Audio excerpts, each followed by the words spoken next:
Jarvis, drop my needle.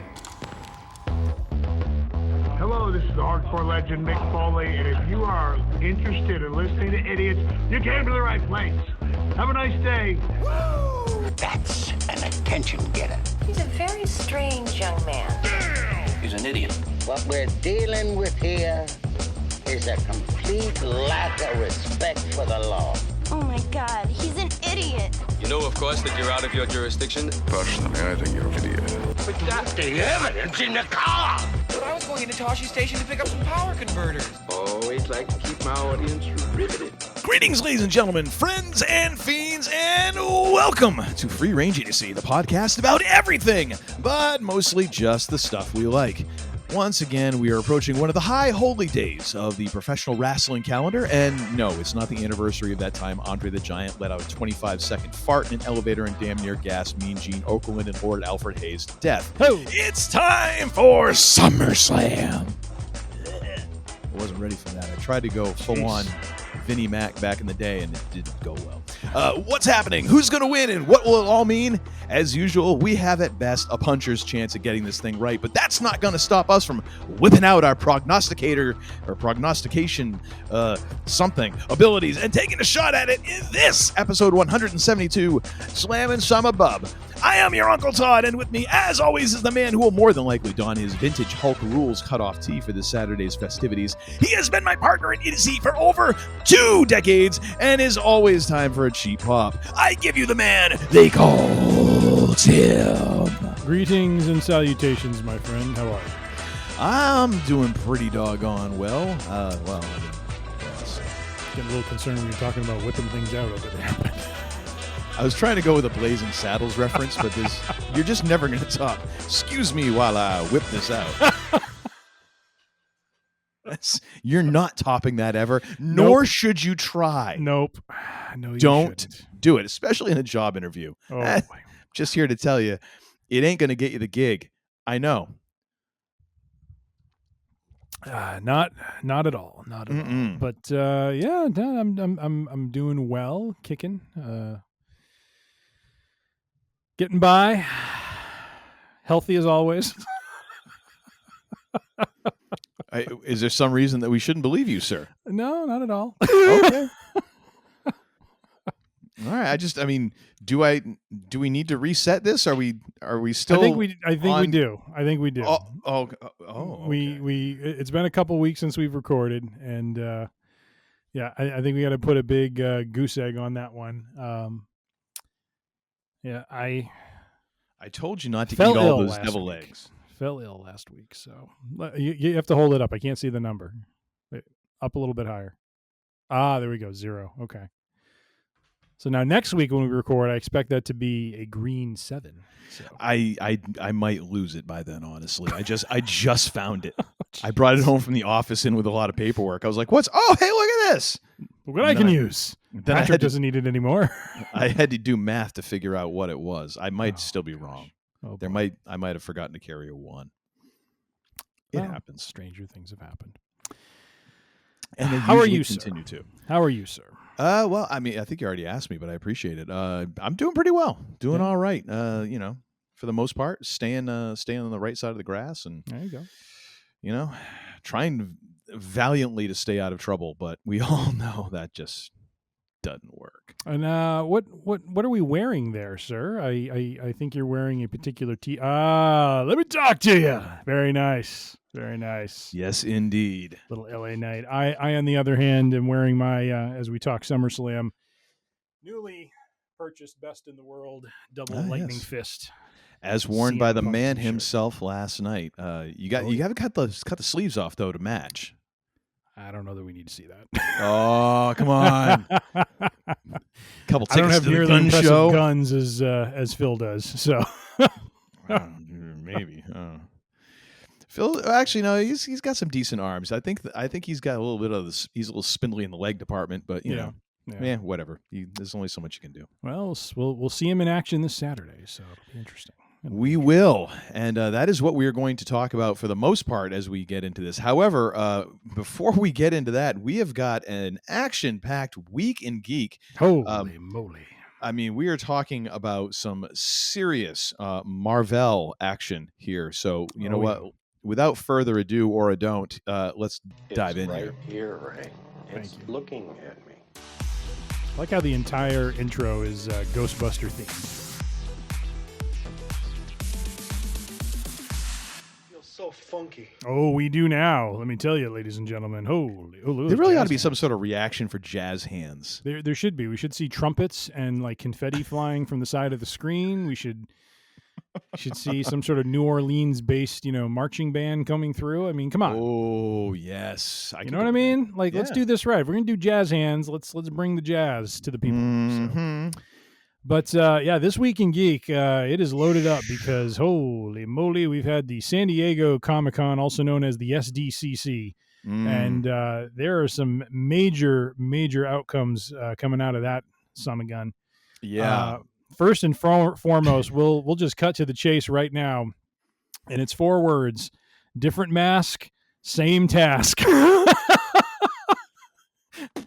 Did RDJ go to, like, was he visiting Punk? Was he visiting, some of these wrestlers to get the promo line down? Because, man, that is phenomenal. That is phenomenal. Oh, I mean, and this is such a cool idea. I mean, well, I don't want to steal your thunder. What is the official announcement, the official meat of this the official meat Marvel sandwich is finally the RDJ is returning to the MCU, but not as you thought he was going to. No, ladies and gentlemen. He's coming back. I thought you were going to miss that. My goodness. Oh, no. Coming back, not as the resurrected Tony Stark, but rather he is coming back as a totally different character, one Victor Von Doom, a.k.a. Dr. Doom. So this is very interesting. Very interesting. In a week where we had Wade Wilson, the Merc with a Mouth, Deadpool, anointing himself Marvel Jesus, he has been, let's say, canonically usurped. The original OG Marvel Jesus has returned. It was a little bit more than 3 days in the tomb, but he's back now, and. Like 5 years. Well, yeah. Still, I mean, things take a little longer.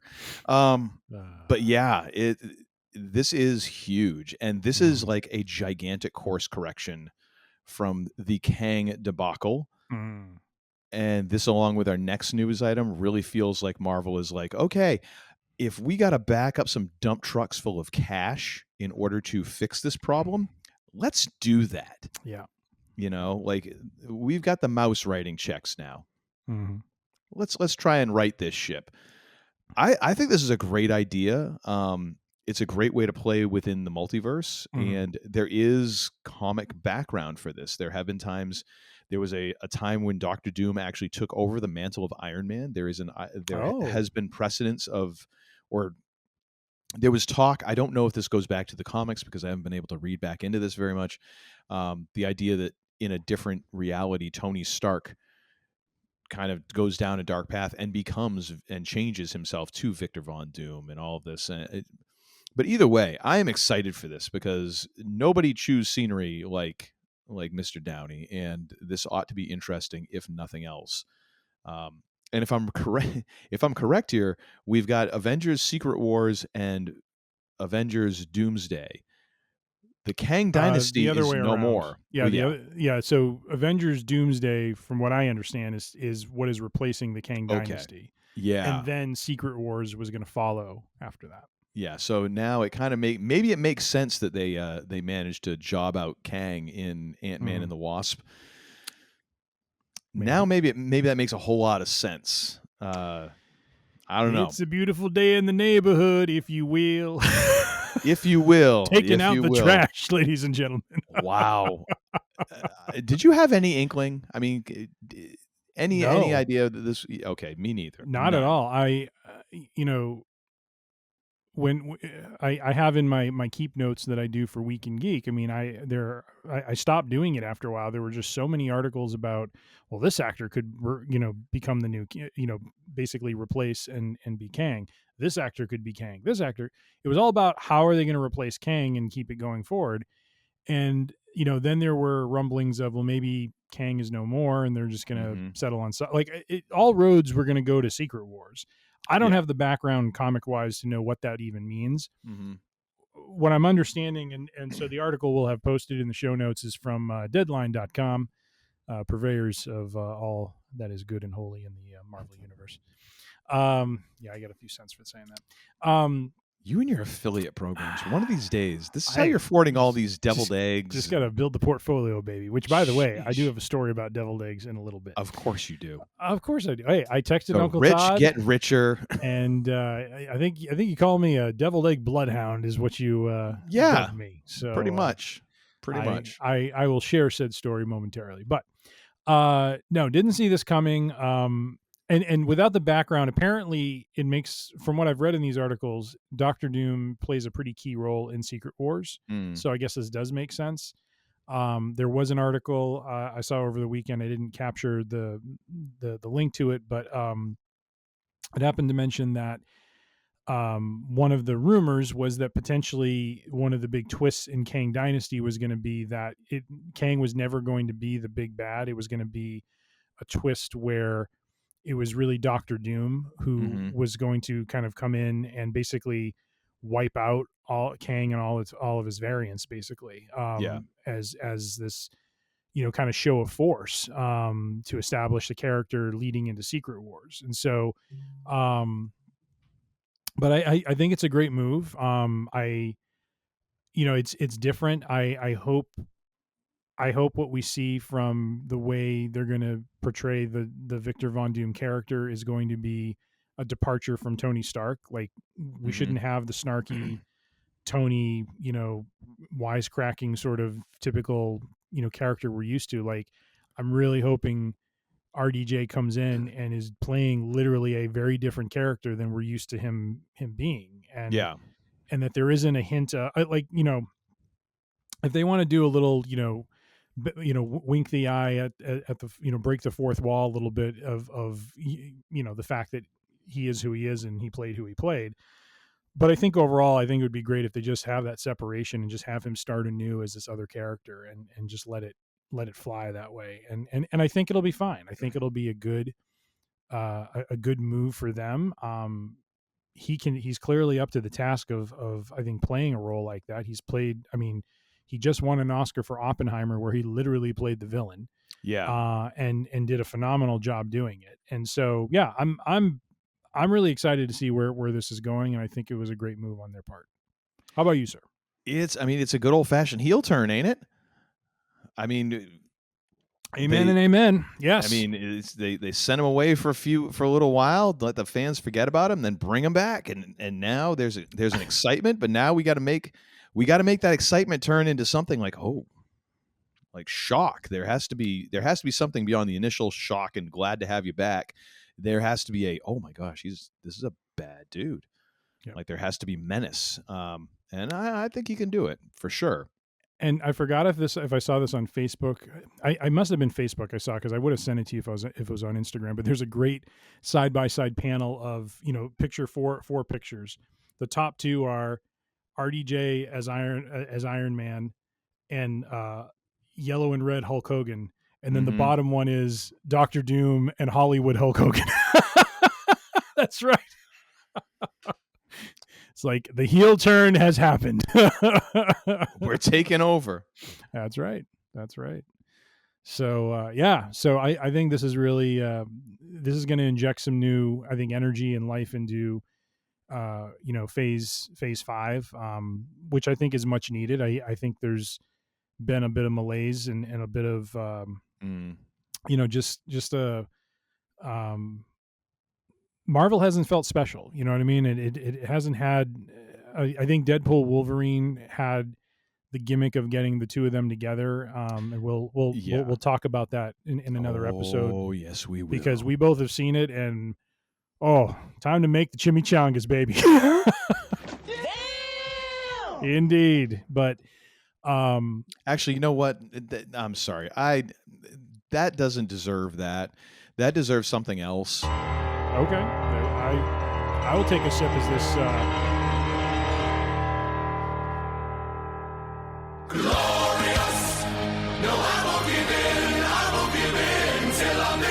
No, you won't, Deadpool. And Wolverine. You will.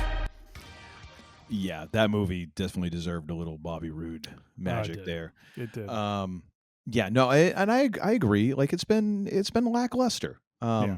And I think part of that is there has been a saturation point reached, and I think the pulling back and having one movie this year probably helps. The fact that it's going to make all the money.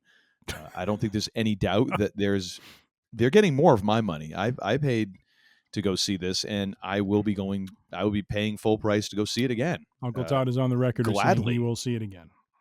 I mean, I even bought concessions. I didn't sneak them in. I'm like, this deserves all of my cash. Here, just take it. Take my wallet. Take all of it. Here. Dude, last night I put away an entire bag of Sour Patch Kids. I've not done. Dude, that's what I had.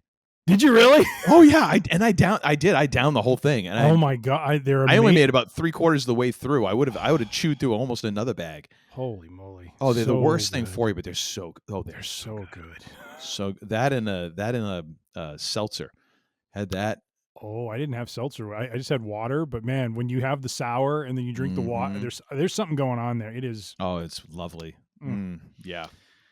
But yeah, no, this is exciting. This is exciting, and I think the mention was. Let me see if it's in the article here.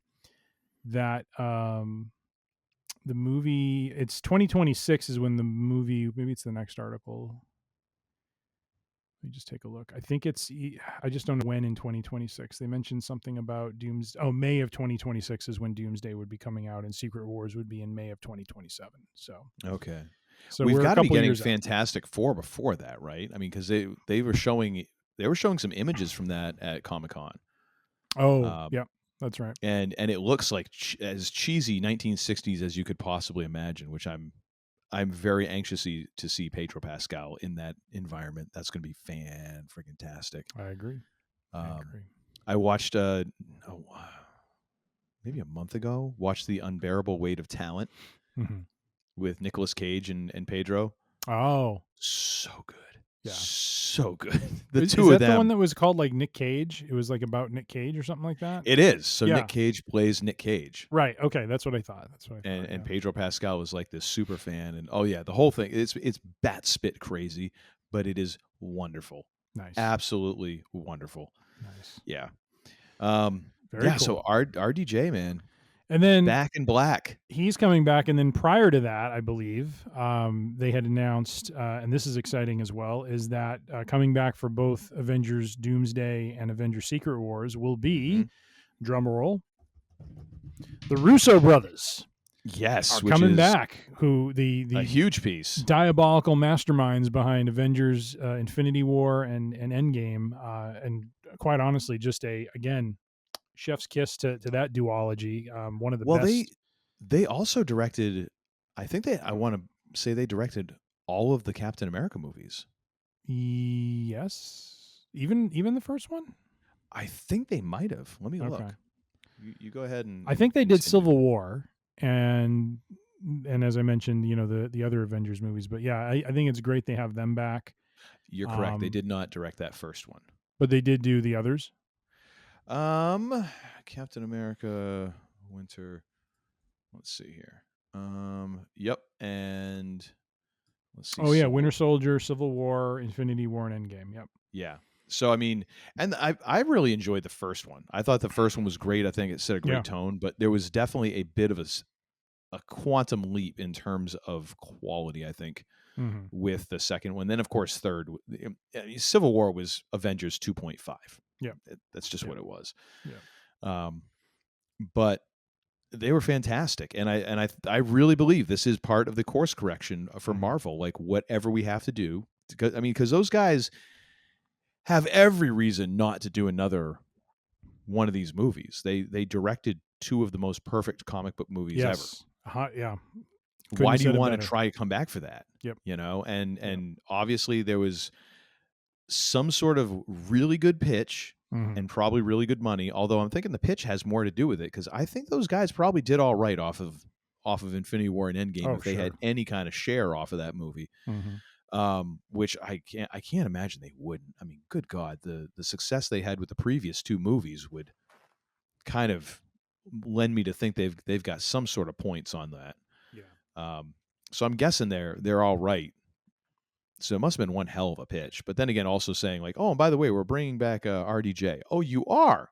How? As Iron Man? Wow, that's lame. Oh, as Doom? Oh, you know what? I kind of want to mess around with this. Yeah, like, absolutely.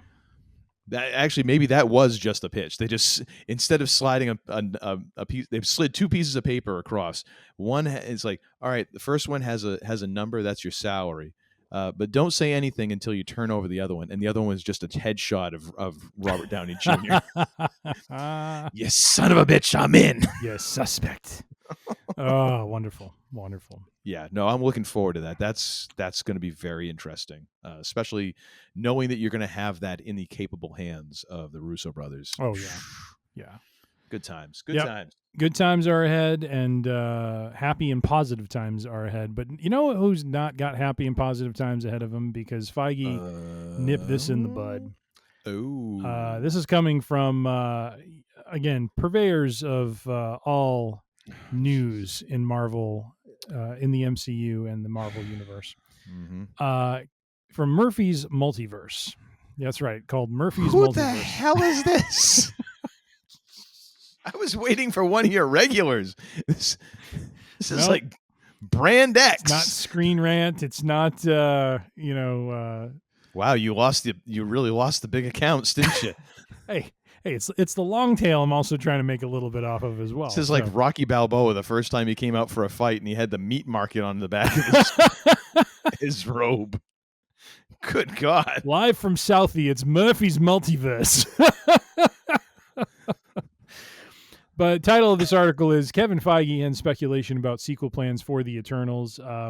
It seems like it's going to be a long shot for Eternals 2 to be made. Feige basically said in an interview with so apparently this is quoting an interview from inverse.com. That is a source that we have quoted before.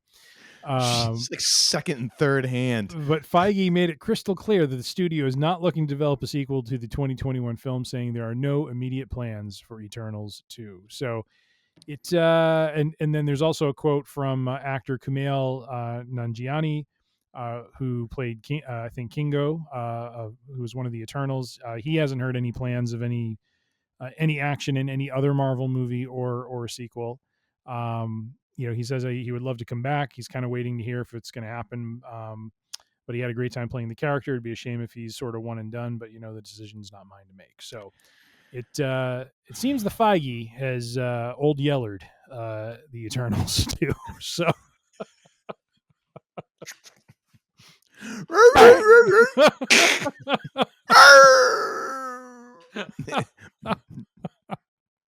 and then you just hear your Angelina Jolie's heels clicking away. Yep.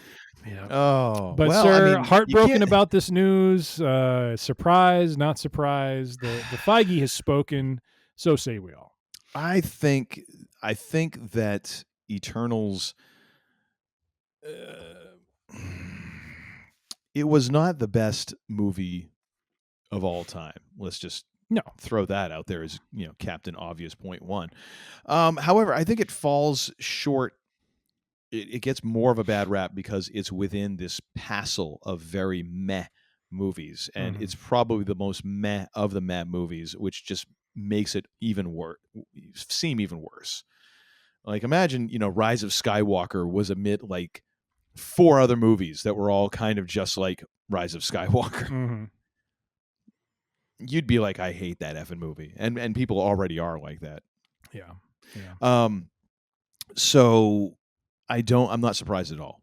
No. That there's no sequel in the plans. So that I don't remember the name. And I can't pronounce it anyways because I don't have it in front of me. Sir, my advice is if you're going to wait patiently, and don't hold your breath. Yes. I think you might be done. Yeah. I think you might be done. Yep. We thank you for your service. It's not like there haven't been hints, like the fact that they don't reference like this gigantic celestial being that was emerging from the earth at all in any of these other movies when I'm pretty sure someone spotted it. We do see an appearance of it in the Captain America trailer, so there may be Okay, so maybe we aren't some completely... reference to it, but still, there was a lot that didn't sit well with me with that movie. I mean, I didn't think it was an awful movie, but it did kind of raise the stakes quite high and to a point of, okay, so if these celestial beings can smite us on a moment's notice, what's the point? You know what I mean? It's like, it's kind of like, having Vader take on like the 1-2-3 Kid. Like, you know how this one's going to end. You know what I mean? 1-2-3 Kid did take out Razor Ramon. He did, but Vader's, he's packing 4 bills, and 1-2-3 Kid's barely $1.50 soaking wet. So I don't know, man. I'm thinking the Razor Ramon Darth Vader comp is pretty even. No, I mean, hey yo, I'm your father. No, yeah, no, totally not surprising. Yeah, I can't say I'll miss it. I have not watched Eternals, I think, since I saw it in the theater. No, I haven't either. I might have to go back just to kind of get a heat check on it. Mm-hmm. And if it's, quite what I remember, you know what I mean? Yeah. But yeah, not surprising. All right. Do we want to try to do Joker, or do we want to move on? Oh, sure. Why not? All right. Well, our last item in the Week in Geek is a non-Marvel entity. It is the trailer for Joker. I don't know if I'm going to say this right. Folie à deux. Did I say that right? Sure. All right. I have not yet begun learning French, so sure. Over the course of this last week, a new trailer, the official trailer for the movie, broke, and so as is typical on the range of Idiocy, we will watch this in time synchronicity and provide our thoughts while we're not staring dumbly at the screen and just taking it all in. Right on. So, are you ready, sir? Sure. By the way, should I point out that I never saw the first Joker? I did not either. I have seen clips so this of is it. great. I've seen clips of it online. I am aware. So why are we watching this again? I don't know. It's a comic, a movie somewhat based on the comic, and figured it was relevant to the Week in Geek. It's all about the clicks. That's right. Clickbait, baby, clickbait. All right, counting down. Time synchronicity. Here we go. 3, 2, 1, play. Gosh, 3-hour shot of the city.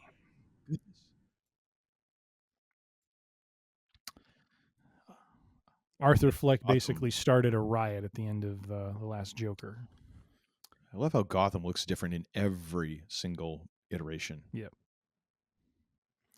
Like even when they're directed by the same person. Yep. Oh, look at that. He's a celebrity. Well, this is not surprising. Not surprising at all. A little Lady Gaga action there.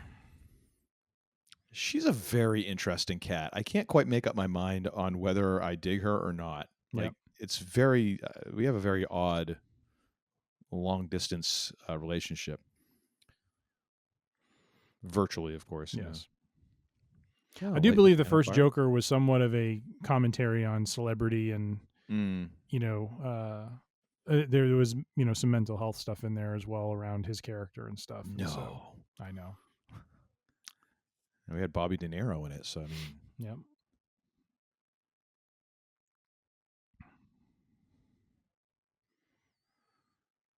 Somewhat of an aftermath of the events from the first movie, I think, with the court case and all that sort of thing.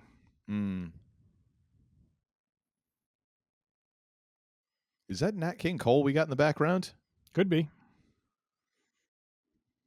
I kind of I wanted to watch the first Joker, but it just started getting a little bit too intense, and I'm like, I don't know if this is my thing. Yeah.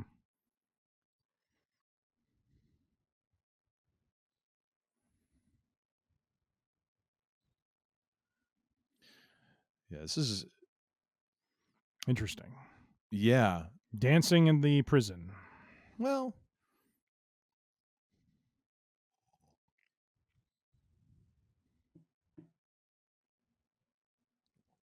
we gonna get a pudding?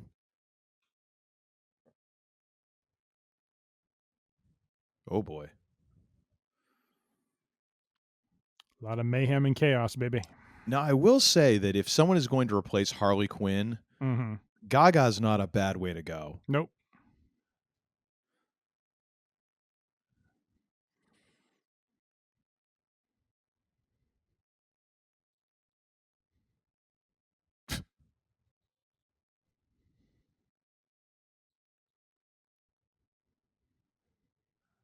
All right, that's creepy. Yeah, just a little bit. What do you think? You know what? I might actually go back and try and watch Joker just so I can eventually catch this one. I have no idea what the hell DC is doing. It seems like they've had a few little bits of success here, nothing interconnected, which honestly is fine. Every time I go on either Max or I think it's on another streaming service too, I see the Flash movie. And I'm tempted to watch it just for Michael Keaton, but then I'm like, nah, I don't want to deal with the one-man crime wave and just this kind of schmuck of a movie. But anyways, maybe I'll eventually do that some night when I'm insomniatic and need something to put me to bed by. That movie's not going to put you to bed, my friend. Let me tell you. I've watched a couple of the key pieces from the first movie, and it's. Well, no, I mean the Flash. The Flash. I see. Gotcha. No, Joker. I would watch Joker seriously. Flash, I'd watch as like I'm like it's like 1 o'clock. It's 1 a.m. and I'm delirious. Like let me watch something. It's 1 a.m. and I'm watching Perspectives. Yeah, it's 1:55. Welcome to Perspectives. I had to just do that on. That's what I'm going to do the next time I have insomnia. I'm just going to go live on our Instagram, and that's all it's going to be. It's 1:13 a.m. Welcome to Perspectives. And then, oh my gosh, what's the actor's name who did that? Oh, Tim Meadows? Tim Meadows. I'll start getting DMs from him like, hey, listen. It's gimmick infringement. You suspect. You're lucky I spotted this. Lauren's going to sue your ass. Fair enough. Oh, good stuff. Good stuff. So, it looks bat spit insane. I mean, it looks kind of like what it should be. And as far as a trailer to get you interested, I'm interested enough to go back and watch the first movie in order to see this one. So it's definitely, it piques the interest. It does pique the interest. How about you, sir? So are you tempted to go back and catch up and then? I think so. I've been wanting to watch the first movie. It's one of those things I just never seem to get around to do, and so I think it is motivation to do so that I can see the second and. Get to enjoy the continued storytelling of the journey of Arthur Fleck. Well, as long as it gives you a motivation, then we know that from Mickey that's a good thing. Indeed. Well, with all that, folks, that is a neat and tidy Marvel and slightly DC week in Geek. Well, thank you. All right, sir. Well, thank you for leading us through all the hot news that's been happening. And now we are going to get into SUMMERSLAM.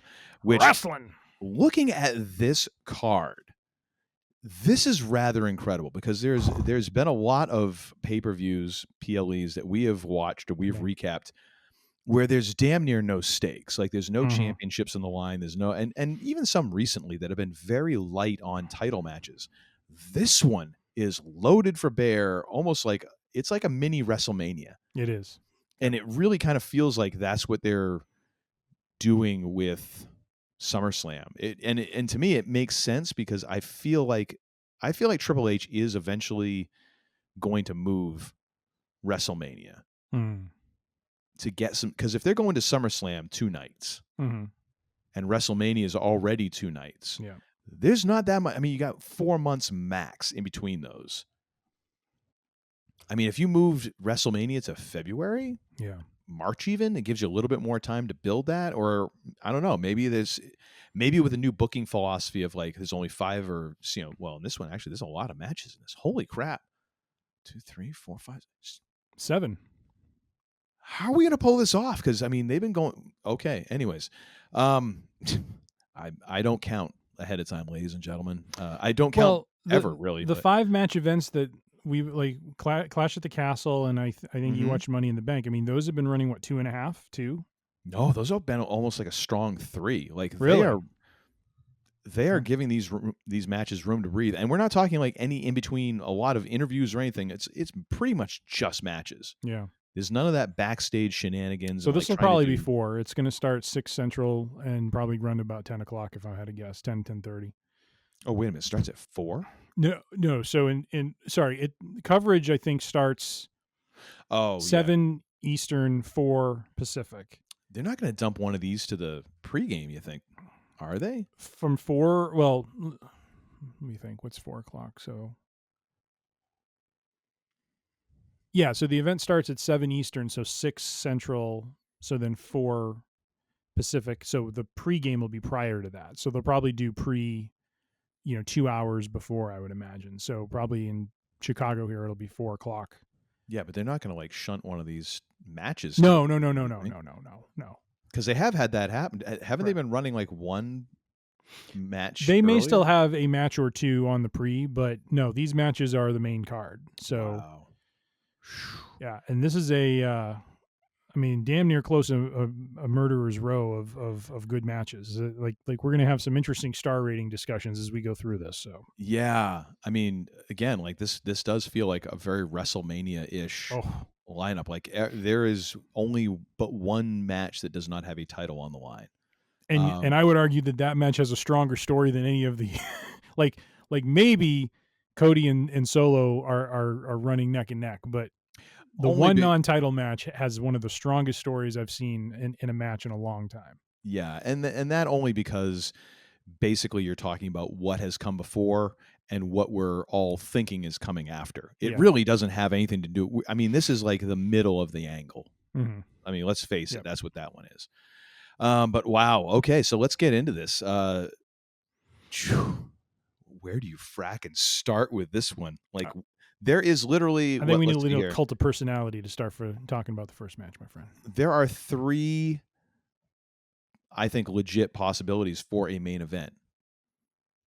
I think it's going to be undisputed WWE Championship. I do too, but you can make a case for also the World Heavyweight Championship, and you can make a case for the Punk McIntyre with Rollins as a guest referee as a main event as well. I would agree. Holy shnikes. Yeah. So I'll let you decide. You being my wrestling Sherpa of long standing, I'll let you decide where you want to start with this one. Let's do this. Let's start with the Intercontinental Championship match. We'll Good leave choice. Punk until second to last before WWE before the final match with Cody and Solo, the Undisputed Championship match. So let's start with the Intercontinental Championship match. Sami Zayn, the reigning, defending champion versus Braun. He's going to snap the ropes at some point if he's not careful, Breaker. So remember, Sammy's Canadian. You're going to embarrass him. You're building him up too much. You're making me Shmooly. He's making enough of himself already. You don't need to add to it. All right, so we've seen this one a brewing for the last month and a half or so, and Sammy has been, really a hell of a run since WrestleMania. Broke Gunther's streak. Yep. I think he's more than carried his share of it. Had some great matches with Chad Gable. Had a great match at Money in the Bank with Braun Breaker. Yeah. And defeated him.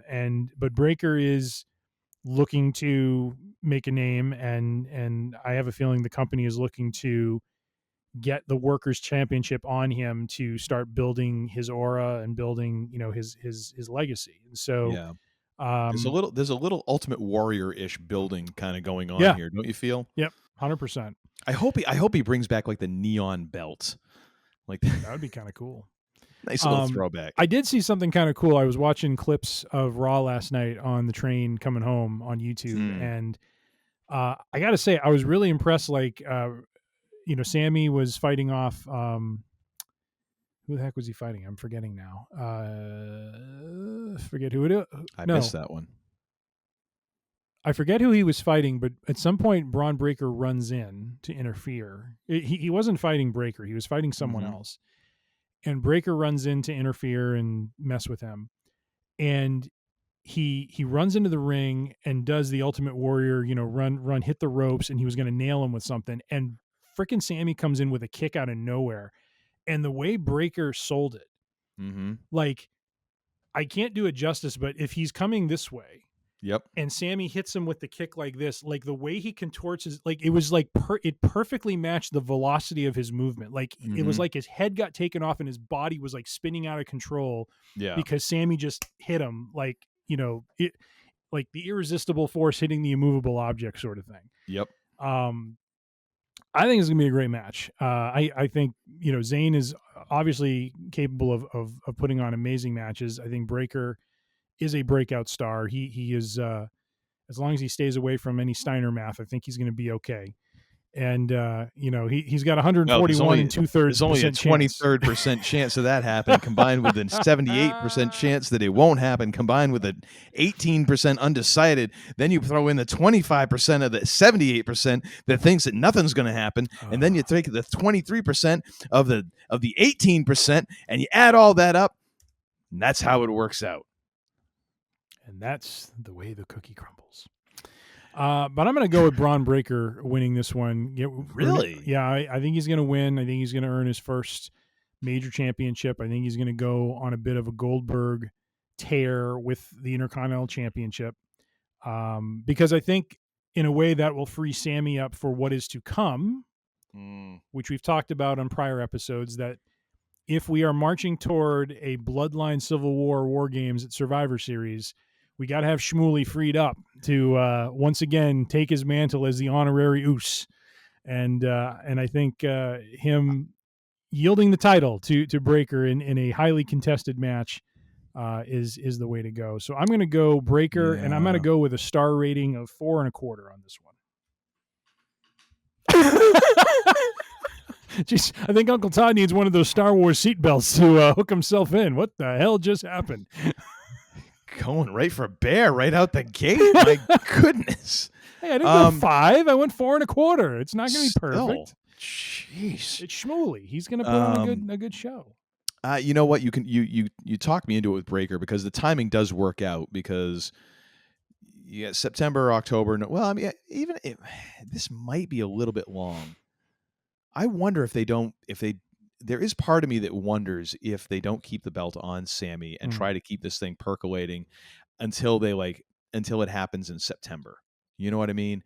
Because then that would free him up. The only problem is Breaker's already lost to him one time. If he loses to him a second time, it's going to take some shine off of him. It's going to hurt the aura. Very true. Unless you did some sort of dusty sort of finish and make it look weird. But anyway, no, I think you've talked me into it. I'm going to go with a 3.5 star rating, though. I can't wait for the moment when Heyman goes to Zayn. Shmuley, please, we need you. I can't wait for that moment. That'll be so great. Oh my gosh. Yep. 100%. I could even picture Paul digging out like a yarmulke for that moment. Oh yeah. Like going I have no idea what he's going to pin it to, because the hair is now down here. He might have to have a chin strap with it. I don't know. Like the Rick Steiner version of a yarmulke. It's going to strap him in. That would actually be.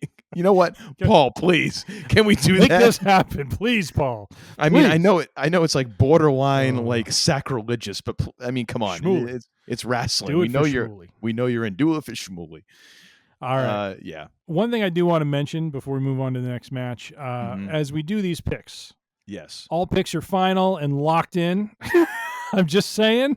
What do we have anything on the line here? We've already got the bottle on the line for Deadpool. Are we? We're doing a bottle of We're doing another bottle of bourbon. You didn't tell me this. Oh yes, this is a. We didn't do it for Money in the Bank. No, but this is a major event. This is a major play. Oh, it's a major event. It's like it's a major prize. So the winner gets a leg lamp and a bottle of bourbon. In a box that says Fragile. Jeez. All right. Another bottle of bourbon, sir, is on the line, all right? The funny thing is, now that Drizzly is out of business, trying to actually get a bottle of bourbon to you or to me is going to be exceedingly difficult. Drizzly's out of business? Yeah. Oh, I didn't know that. Yeah, now they're forwarding everything to Uber Eats. Yeah, which really sucks, because then having to search through like inventory at different stores and try and find the 1 or 2 stores that actually have decent stuff. I gave up. Like you think that like the Mick Foley cameo was like, you know, out of the goodness of my heart. That was desperation because I'm like, I can't do nothing here. Thankfully, I was like, wait a minute, I know who can save me. Well, and I apologize. I should have mentioned that at the top of the show because this is a week after the fact. So if I appreciate you mentioning it now rather than like seven matches in. Like, all right, the winner will be. I apologize. No, ladies and gentlemen. It's all good. we are a week in absentia, if you will. We did not record the week of July 22nd. That happened to be the week of my birthday. I was rather sick that week and not feeling up to doing. Yeah, thank you very much. Did not feel up to recording or doing much of anything else. But Uncle Todd, man that he is, gentleman and oh, that's right. We didn't talk about this yet. Sorry. No. I didn't, and I should have at the top. And I'm sorry, my brain was not wired up for proper appreciation, thanks, and celebration here. But Uncle Todd, just amazing once again. With a out of nowhere, not an RKO. He didn't try to Tommaso Ciampa me. I considered flying to Chicago just for the purpose. Waiting outside your office, even with 102 fever, out of nowhere. But no, he was kind enough. He felt like a sack of crap. He usually takes a bump better than that. He was kind enough to basically set up a cameo from none other than hardcore legend Mick Foley. And when I received the link and opened it up, it was a phenomenal. I mean, Mick did a phenomenal job. It was a hysterical, very creative. Oh yeah. Bit that he did on thinking I was Timothy Chalamet and not my last name, and then realizing he got it wrong, and then that part was absolutely wonderful. No mention of from me on that. I was like, the man's a genius. He is a national treasure. And what I love is not just with your name, but with my, like, he got both of our names wrong. Well, no, he got my name right. Well, he did eventually. He said it wrong at first, and then he corrected it, and he said mine right at first, and then said, well, maybe it's Chabot.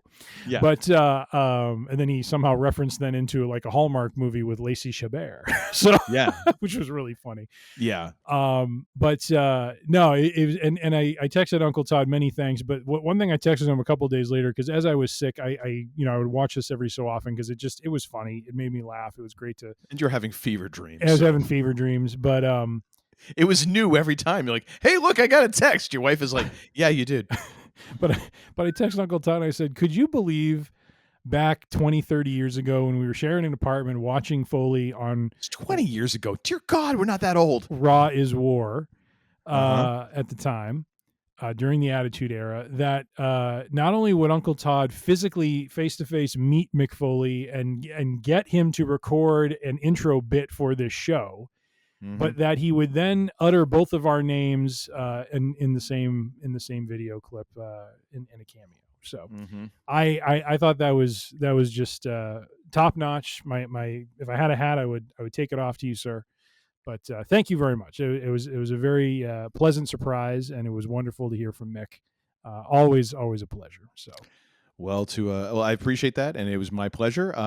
And to reference the gentleman whose shirt you're wearing, who is also referencing a person who we talk about, thanking me is sort of like a hat on a hat.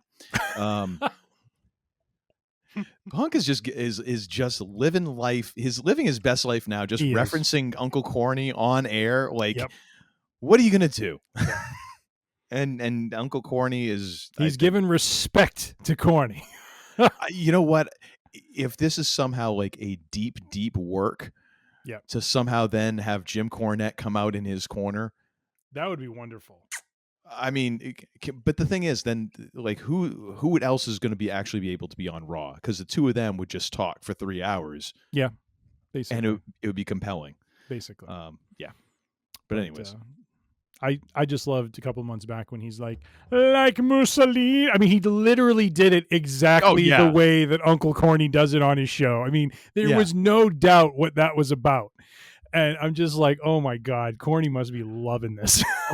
So apparently back over the weekend or last week, somebody asked CM Punk, like, hey, when do we get to see Larry on TV? And he's like, yes, Larry's not allowed at tapings anymore. Ooh, that one cuts close. Hey, AEW Brawlout is still apparently the only person with legal ramifications is Larry the Dog. Oh my gosh. Oh well. All right. Well, once again, got sir, one match in the can here. Thank you very much for the birthday gift. It was you deserve all that wonderful. More, sir. Thank you.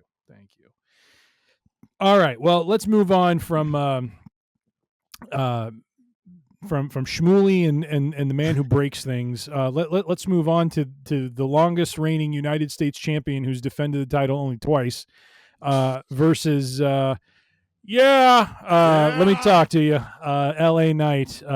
This is going to be an interesting one, and I got to be honest, when Logan Paul started doing these sort of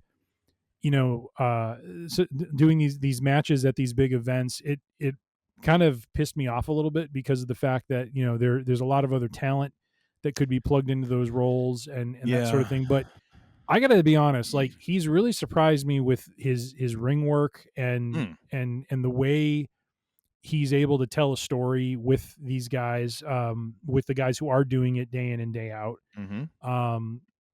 And even though he hasn't defended the championship that much, he has really made himself into a really just, he's not Dom level, but he's got his own level of heat going on with he is a heat magnet, people hating him because of the fact that he's not a full-timer.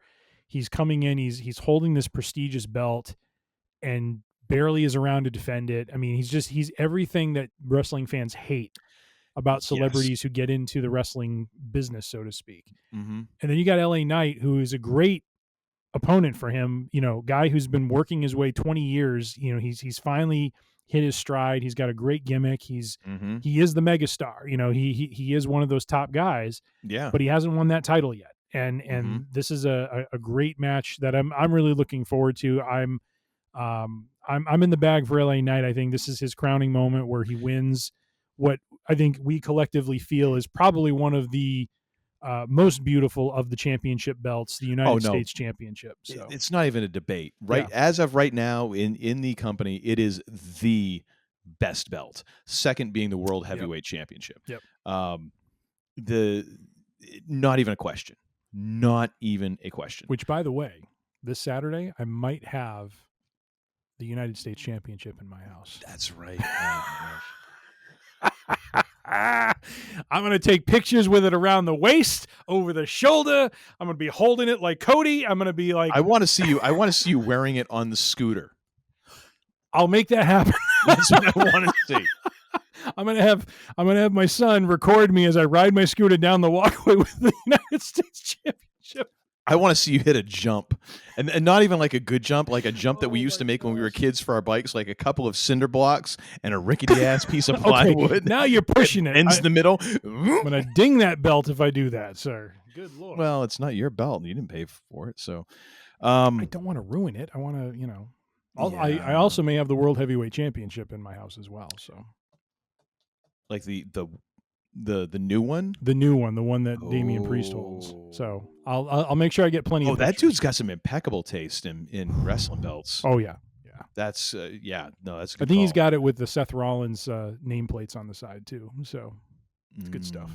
Yeah, that's definitely good vintage. Good stuff. All right, but Logan Paul versus LA Knight, your thoughts are on this match? I think this has got to be the time, right? You can't keep... They've kept LA Knight simmering about as long as they can. I think we're approaching the Cody Rhodes event horizon where it's like either you're going to pull the trigger on this thing or you're just deciding it ain't going to happen. Yeah. The fact that LA Knight is still as popular as he is almost a year after the crowd was just kind of almost went like this guerrilla campaign of like, no, we want this guy. Screw what you have him doing and all this. Like, we like him. Yep. You keep going and tinkering and toying with the fans. Eventually they're going to be like, whatever, we just don't care. Right. And I'm kind of surprised they haven't abandoned him because he hasn't exactly had the best pushes. I think he's been put in some decent spots, but hasn't been treated in the way that you normally would treat someone that you're strapping a rocket to. Yep. This has got to be the moment. Yeah. And I think it would mean something with just the sheer amount of time that Logan Paul has held it, and because he is a heat magnet. People love to hate this guy. Yeah. Not as much as Dom. I mean, but then again, I don't know anyone that wrestling fans like to hate as much as Dom Mysterio, except maybe Bill Collector. I don't know. I can't think of it. Yeah. But I think this has to be the moment. Like you have to give LA the championship. You have to send him on his way. And the nice thing is they could still have Logan Paul come back and chase it. You can keep the program going. I think Logan's done a great job. I think it's obvious that if he doesn't have some kind of love for the business, then he needs to be put into some sort of Hall of Fame as just an athletic freak, because he has taken to the business. He has pulled out moves that people haven't used in a long time. Like if he isn't a fan of this business, like, then he is an exceptional athlete of which we should really be building some sort of mausoleum for. But I think it's his time.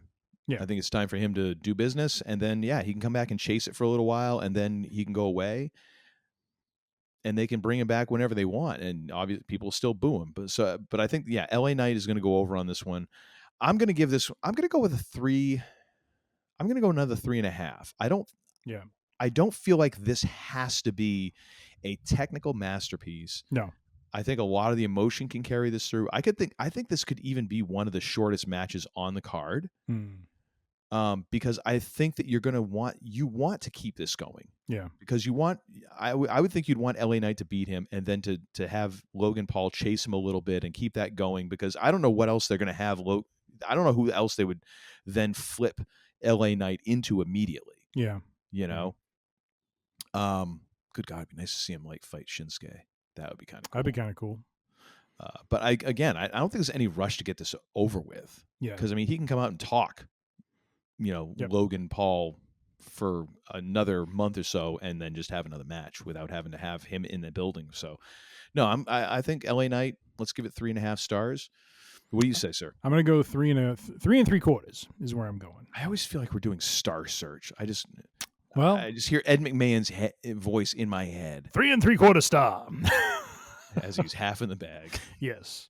It's kind of funny with LA Knight and with Logan Paul. I feel like their matches tend to fall in that 3 to 4 range. It's not that they couldn't go up to a 4 to a 5, but as much as I like LA Knight, I haven't, like looking at his ring work, he's solid in the ring, but I don't see him kicking it into another gear that gets it into that 4-star range. You know what I mean? I think he has above average matches, but they're not at that 4-star or above level. You know what I mean?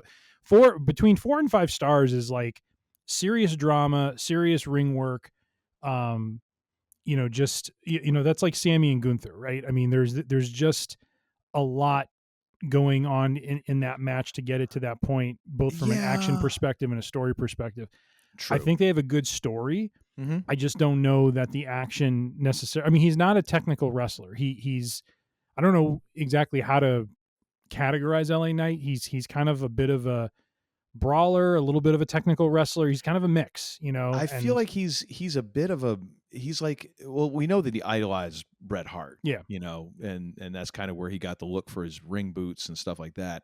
I feel like he's playing off of that. I feel like there is a bit of Bret Hart there, but it is much more of a brawler and sort of the modern, he doesn't have the same ability as Bret. I mean, but then again, that's not a knock. No, 95% of all wrestlers don't have the ability that Bret had. Right.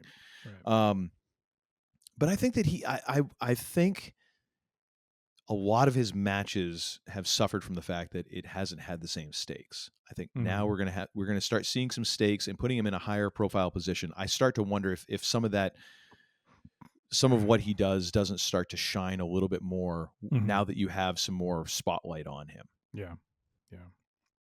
I hope so. I think I would love to see this dude get pushed to the moon. I mean, he's not getting any younger. He's been in the business for 20 years, and the time is a ticking. Yes, and I think that he could legit be in the main event picture later on. And U.S. title has gotten a lot of prestige over the years, so hopefully we see something. I'd love to see. I would love to see a match between him and Cena. Yes, in the next year. That would be cool. I think that'd be fun, if nothing else, even if it's just for funsies, like a one-off, sort of thing. That'd be great. I agree. If only to listen to those two yap at each other. So you're going to go 3-5 and going 3-7-5. It is, I think that's very reasonable. Our next match, the Women's World Championship, the reigning, defending champion Liv Morgan versus Mommy Rhea Ripley. She's coming back. Mommy's and back. There's vengeance. There's vengeance on her mind and in her heart. And Liv is going to get the crap kicked out of her. But to just illustrate the point of absence makes the heart grow fonder. My God, could people love Rhea Ripley anymore? I mean, and could she play it any more perfectly? I mean, I'm talking on all levels, in-ring work, promos, just reaction shots next to Dom, social media to keep people just like, the endless thirst traps then mixed in with like funny crap. It's like, oh my gosh, she's hitting on all cylinders right now. It's not even like she's like, oh, she's one of the biggest women's stars. No, she's one of the biggest stars, period. Like take the gender out of it. She is one of WWE's biggest stars. Mm-hmm. Like, I mean, if you're ranking them right now, because I mean, Roman's out of the picture, you got what? Cody? She's in the top 5, right? Yeah, I would agree. I mean, arguably top 3. Yeesh. Yeah. But Liv has actually done some great work in this. Mm-hmm. Like Liv, I was not a huge fan of Liv Morgan. But throughout this program, I'm like, oh my gosh, she's got something going on here. And I mean, her in-ring work isn't terrible by any means. I've never paid that much attention. I mean, I not paid attention to her in-ring work, but it's like I never thought that much about it. Yeah. She's done well with that, but it's kicked into another gear with this whole like Liv Morgan revenge tour thing. Mm-hmm.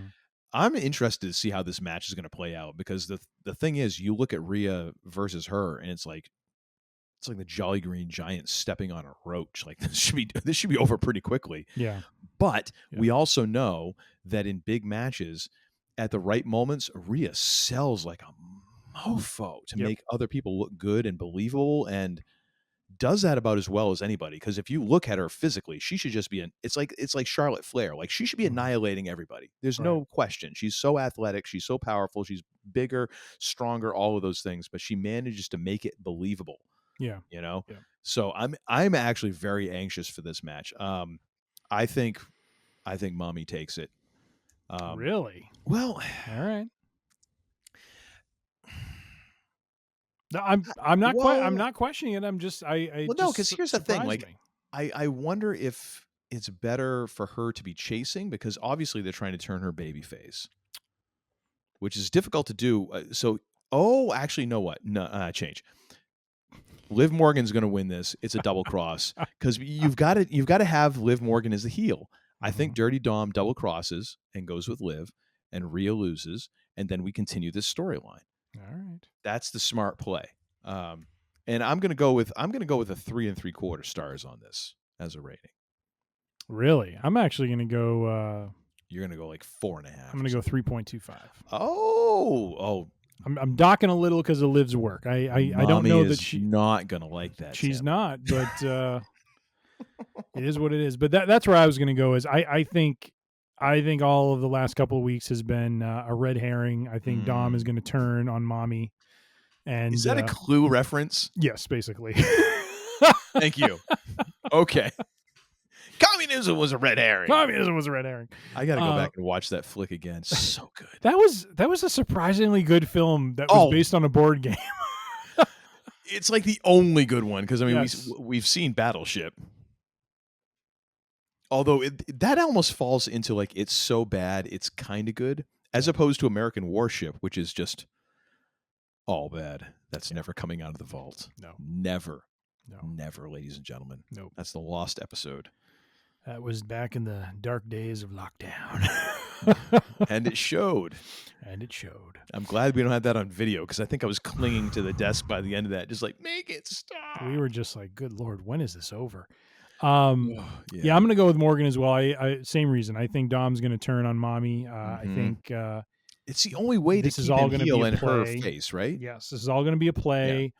There's a lot of runway for there to be the chase of Ripley and Morgan. And so, yeah, I think this is going to get extended out a bit longer with maybe an October or November crowning of Ripley once again as champion after chasing Morgan for a period of time. I could see this somehow turning into a mixed gender war games match. Could be. Because you put you put Dirty Dom, Morgan, and let's just say that we finally get the split up of Judgment Day. Okay. And so you have Balor and then what's his frack? McDonough? Yeah, McDonough. And then you have Rhea and you have Priest. Mm-hmm. And then, I mean, just sort of pick whoever else you want. That could be kind of cool. Yeah. That could actually be really cool. Because the fact is, like, in that match, Rhea could totally, like, believably whip ass on those two other guys. Oh, yeah. 100%. 100%. And you know what? I bet Finn would sell his ass off for her. Be like, oh, this is going to be great. Yeah, throw me into the cage. Do this, do that. Here's 5 other ways that you could wound me. Because he seems a little crazy. Yeah. Like, I'm like, that, now I want that. And it's not going to happen. Damn it. Okay. All right. Well, I think so far you and I are similar on the winners, slightly different on the star rating. So it's going to be interesting. How are we going to determine, yeah. So what we're going to do is we watch the event, and this is honor system, right? We watch the event. Oh, jeez, honor system. And we give it an honest rating based on what we just saw, like in the moment. Like, what did we think it was? And that is what we're locked into. And then we come in here and we award points based on how near or far we were from our picks. Okay. All right. This might be the time we have to break out the Twitch stream because we could do it in real time. Well, I won't be able to because I'm going to have guests over watching. Oh, yeah, of course. Yeah. I mean, we could do the Twitch stream, but I'll just sit there with the U.S. Championship over one shoulder and the World Championship over the other shoulder and just sit there and be like, You need to do it like Paul Heyman, so you have them so tight that you're like pushing up like this. It's like, you get the neck waddle. Yes. All right, next match. This one I'm interested to hear from Uncle Todd on because I know how he loves one of the competitors in this match on a genetic level. The WWE Women's Championship match. Bayley, the reigning defending champion, versus Uncle Todd's favorite wrestler of 2024, Nia, the vortex of all that is, what's the word we're looking for? The black hole of heat. The black hole of heat. That's where I was going, was the heat. Black hole of charisma. There we go. Lady Charisma herself, Nia Jax. The Charisma Event Horizon, Nia Jax. Oh my gosh, where do we start with this one? I really don't. I mean, I know that at one point Nia referred to Bayley as the BBL, which was kind of a little bit of a uncomfortable terminology there. I think. Yeah. Because my understanding of what a BBL is it's not a it's a no, it's not complimentary for sure. Which I mean, you expect out of the heel. The Sure. thing is, like, but it gets into like the body shaming thing, which is just kind of like, come on now, But I mean, then again, I mean, they're trying. In some ways, I get it. Like, wrestling has always been about cheap heat. In some ways, like you're trying to get someone over, and to me, it reeks of desperation. Mm-hmm. We kind of talked about it with Gunter and Priest before about how, it feels like a little bit like they're just trying to almost like lean into like, oh, here's a dude with a vaguely German accent talking Yeah. about, okay, that's one way to go, I guess. But it makes it seem like they feel one of them is so weak that they need to go to like this deep of a base angle to that place. Yeah. With this, I mean, in a way, it makes sense. I will say this: it makes sense if you have Nia Jax on the payroll. Mm-hmm. You got her on the roster. She is,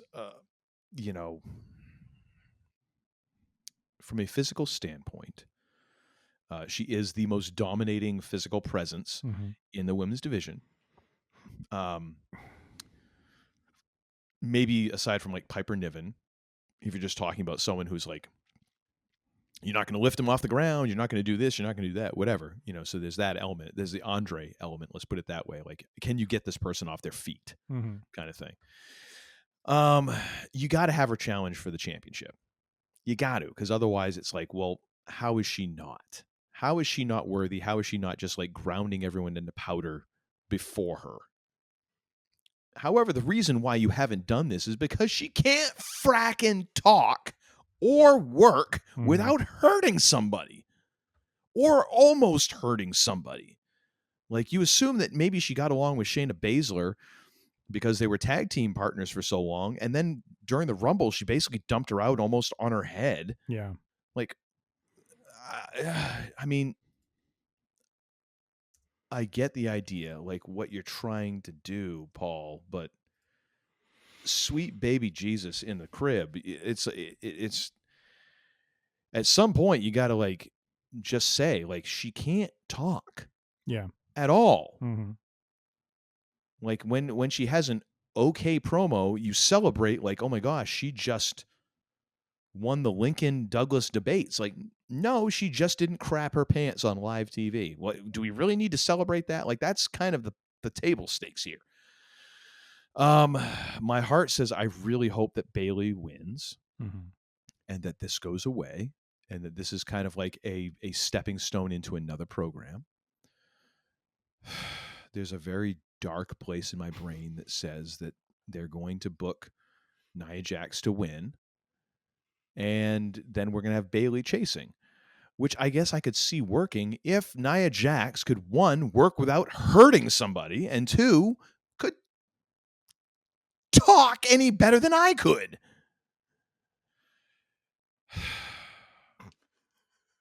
That being said, I think it's going to be Nia Jax. Okay. I really do. I think we are heading into the darkest timeline right now.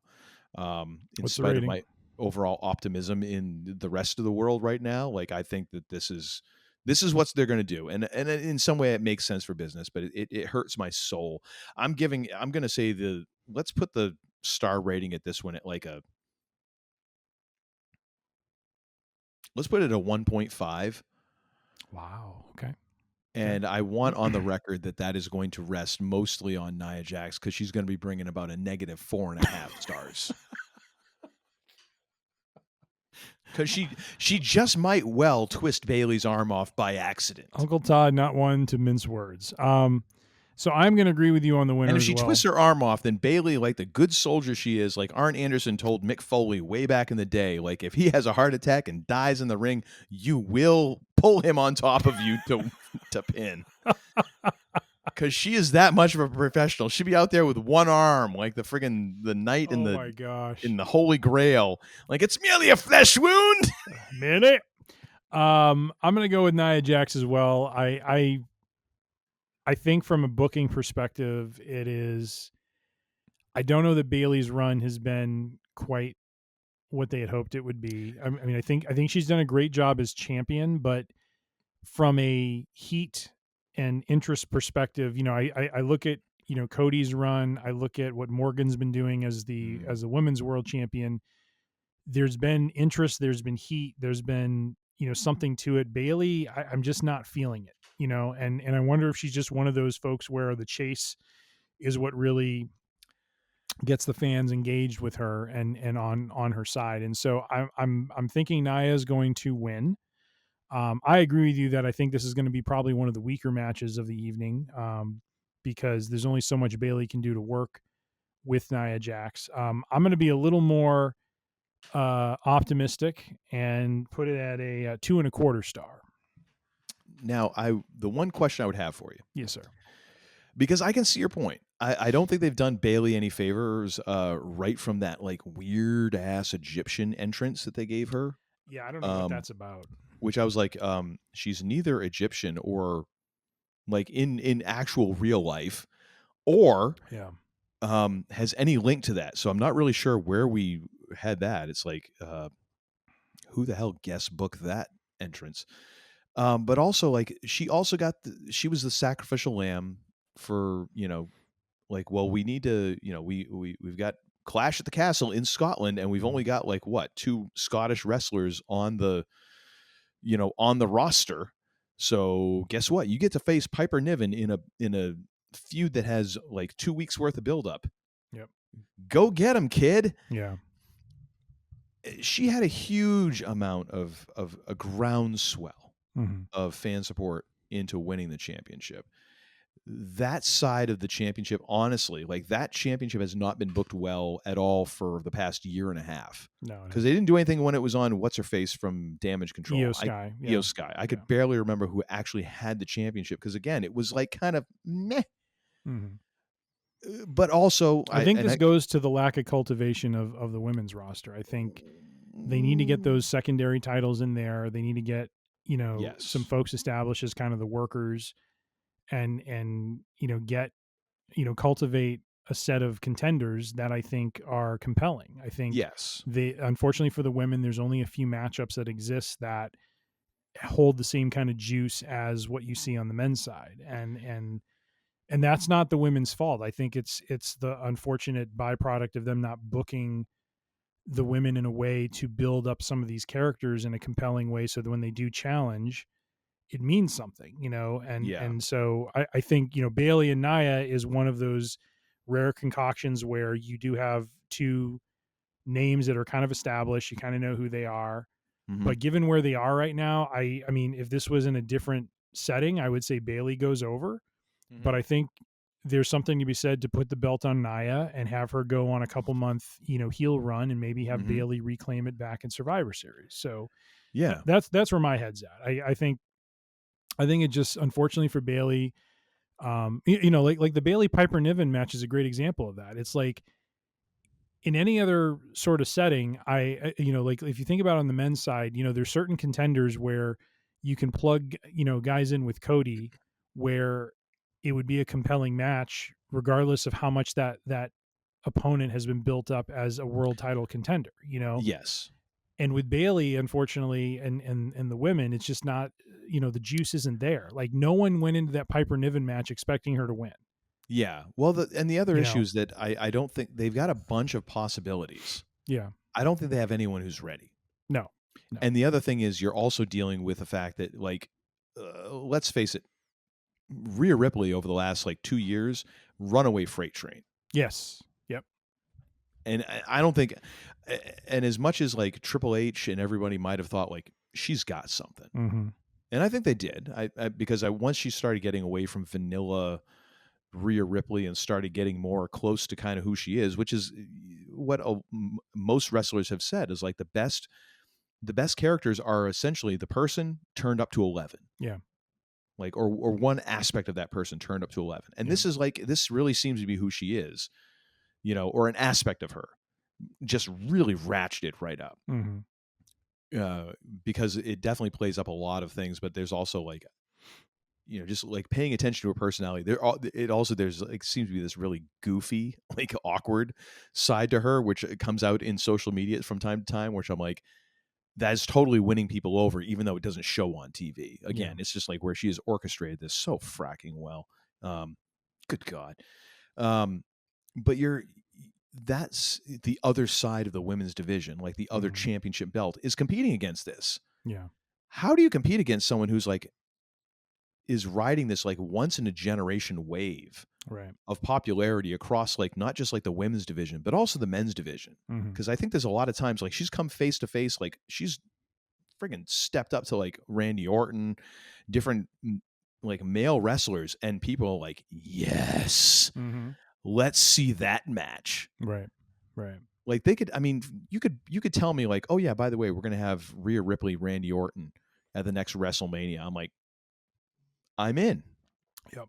I don't even need a story for that. That is going to be awesome. Yep. So I think she suffers from that too. Like Bayley it's tough being in that shadow. Yeah. And it's also tough when you're dealing with like, the fact that they haven't had Charlotte Flair, but also you're leaning on that because you're using it as a counterbalance. And yeah, they just don't have anybody ready. So the fact that it does make a lot of sense for them to book Nia Jax to win, go on a heel run, let Bayley chase for a while, and try and get some of these other folks ready that then you can put it back on Bayley and then have some reasonable contenders. Because they've got a couple. They've got a couple of pretty good talents, and they just signed one. Or no, two, actually. They signed, what's her face? Crap.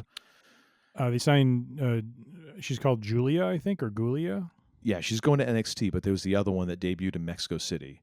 I can't remember her name. I know who you're talking about. Shoot. But she's going directly to the main roster, I believe.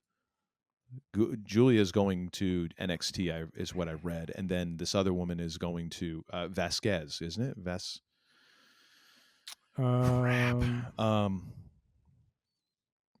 Stephanie Vaquer. Stephanie Vaquer. Vaquer. Yeah, Vaquer. Vaquer, It's a different pronunciation. Yep. I think. Anyways, but I believe she's going right to the main roster. So I mean, there's kind of help on the way, but they've also got a couple homegrown talents. As long as they like, and I mean, you've got like Tiffany Stratton, but no one's ready for that.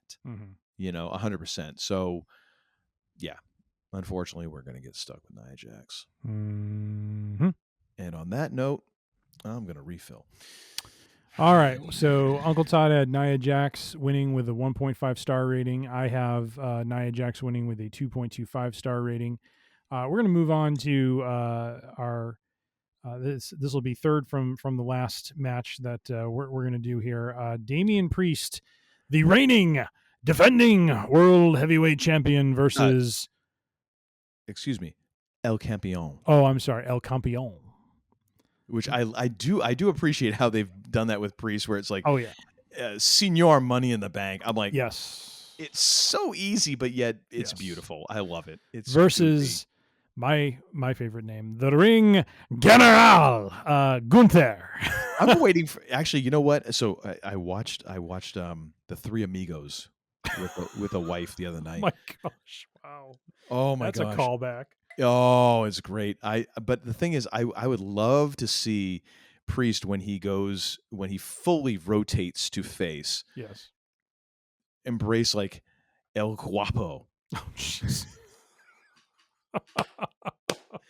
Because with the hair and the eyeliner and stuff, he's a very pretty man. He really is. Like the dude's got great cheek lines. The whole. Are we going to have Rich Garces lead him down to the ring? Actually, can we get Rich Garces in a bullpen car bringing Priest in? That's right. That's right. Oh, hello, God. peoples. I love how so you remember they had the Rich Garces. They didn't have the bobble head. They had the bobble belly. Yes. Yes. For those folks who don't remember, Rich Garces was a relief pitcher for the Boston Red Sox back in like the 90s? Yes. 90s, early 2000s? Rotund individual. Oh, he was just a square with a head on top, and but oddly effective. Yes. And somehow along the line, he required the nickname El Guapo. Yes. Yes. And he was just a joy. And I remember in the was it PlayStation? It might have been PlayStation, or it might have been even Genesis. No, it was PlayStation. Okay. MLB game that we had. That I always enjoyed being able to bring him out of the bullpen. Oh, okay. I remember having an MLB game with PlayStation though. We had Madden, we had wrestling. Because what I would do is I would start Pedro, because again I don't get this. Like you would allow me to take the Red Sox. I never played you in MLB. I don't remember what you you're talking did. About. Dude, I because what would happen is I would pitch I was Pedro too drunk to remember. Like 5 or 6 innings, and it'd be nothing but fastballs. I would just throw fastballs by you, and then I would bring in Wakefield out of the bullpen, and all of a sudden you've been. Of course you would. Like 98 miles an hour, and then all of a sudden, son of a bitch. You're like, oh, that guy. God damn it! You were big mad. You were big mad when that would happen. Not quite as mad as like when I would bring Barry Foster in for the Steelers, but no, not quite as mad as when I would be sleeping in my room at night and you'd be throwing the controller against the wall because it didn't quite work out at 1:30 a.m. the way you hoped. Well, either that or calling you from biddies. I mean, I have my charms. Good God, ladies and gentlemen. If you think the idiocy, if you think the range is idiotic now, you should have seen us back in the day, folks. Oh dear God, it's terrible, terrible. Thank God there was no cell phones. All right, the match. Back to the match. El Campeón versus the Ring General. What say you, sir? Great. What say you? This is a hard one to call for me. It is, because I wonder if this is where we're going to get shenanigans with Judgment Day. Because again, it's been very spelled out that Rhea's going on her own and Damien's going on his own against at SummerSlam. It makes me wonder if this is the one where we get some shenanigans and Priest loses and then we get a chase with Gunther, or because I think it's a little too soon. I think Gunther has been kind of on the sidelines. He's been very quiet. He's been promos and stuff like that. We really haven't seen him wrestle, really, have we? Not really. Much I mean, since he had a match last night. He wrestles here and there. Yeah. But it's not been quite the same. Excuse me, quite the same. And I feel like it feels like a little too soon, but it also feels like just the right time to kind of have Judgment Day implode. Okay. Especially if you're going to have kind of a double cross on Rhea. Yep. I'll give you my hell with it. Go I'll go with. Hiccups. You okay over there? Jeez. I'm going to go with Gunther. All right, going with Gunther. And we're going to go with a 4-star. Okay. 4.0. So my reason, I think Gunther is going to not drag. I think Priest is good, but I think having someone like Gunther in the ring, this could really be like the technical match drooler of the night. Like people are like, "Oh my God, this is so great." Yeah. Did you see that? Blah blah blah blah. Super. So I think this is going to be a highly contested match. I think Priest is showing some really good fire. Mm-hmm. Gunther can bring it. I don't think there's going to be shenanigans. Because I know one of Priest's things is he wants to fight these matches and defend the championship on his own. Mm-hmm. I think I say there's no shenanigans, but I think Gunther is going to take some liberties, and I think he's going to win through some chicanery, just individually of his own doing, not anyone coming down and interfering. So.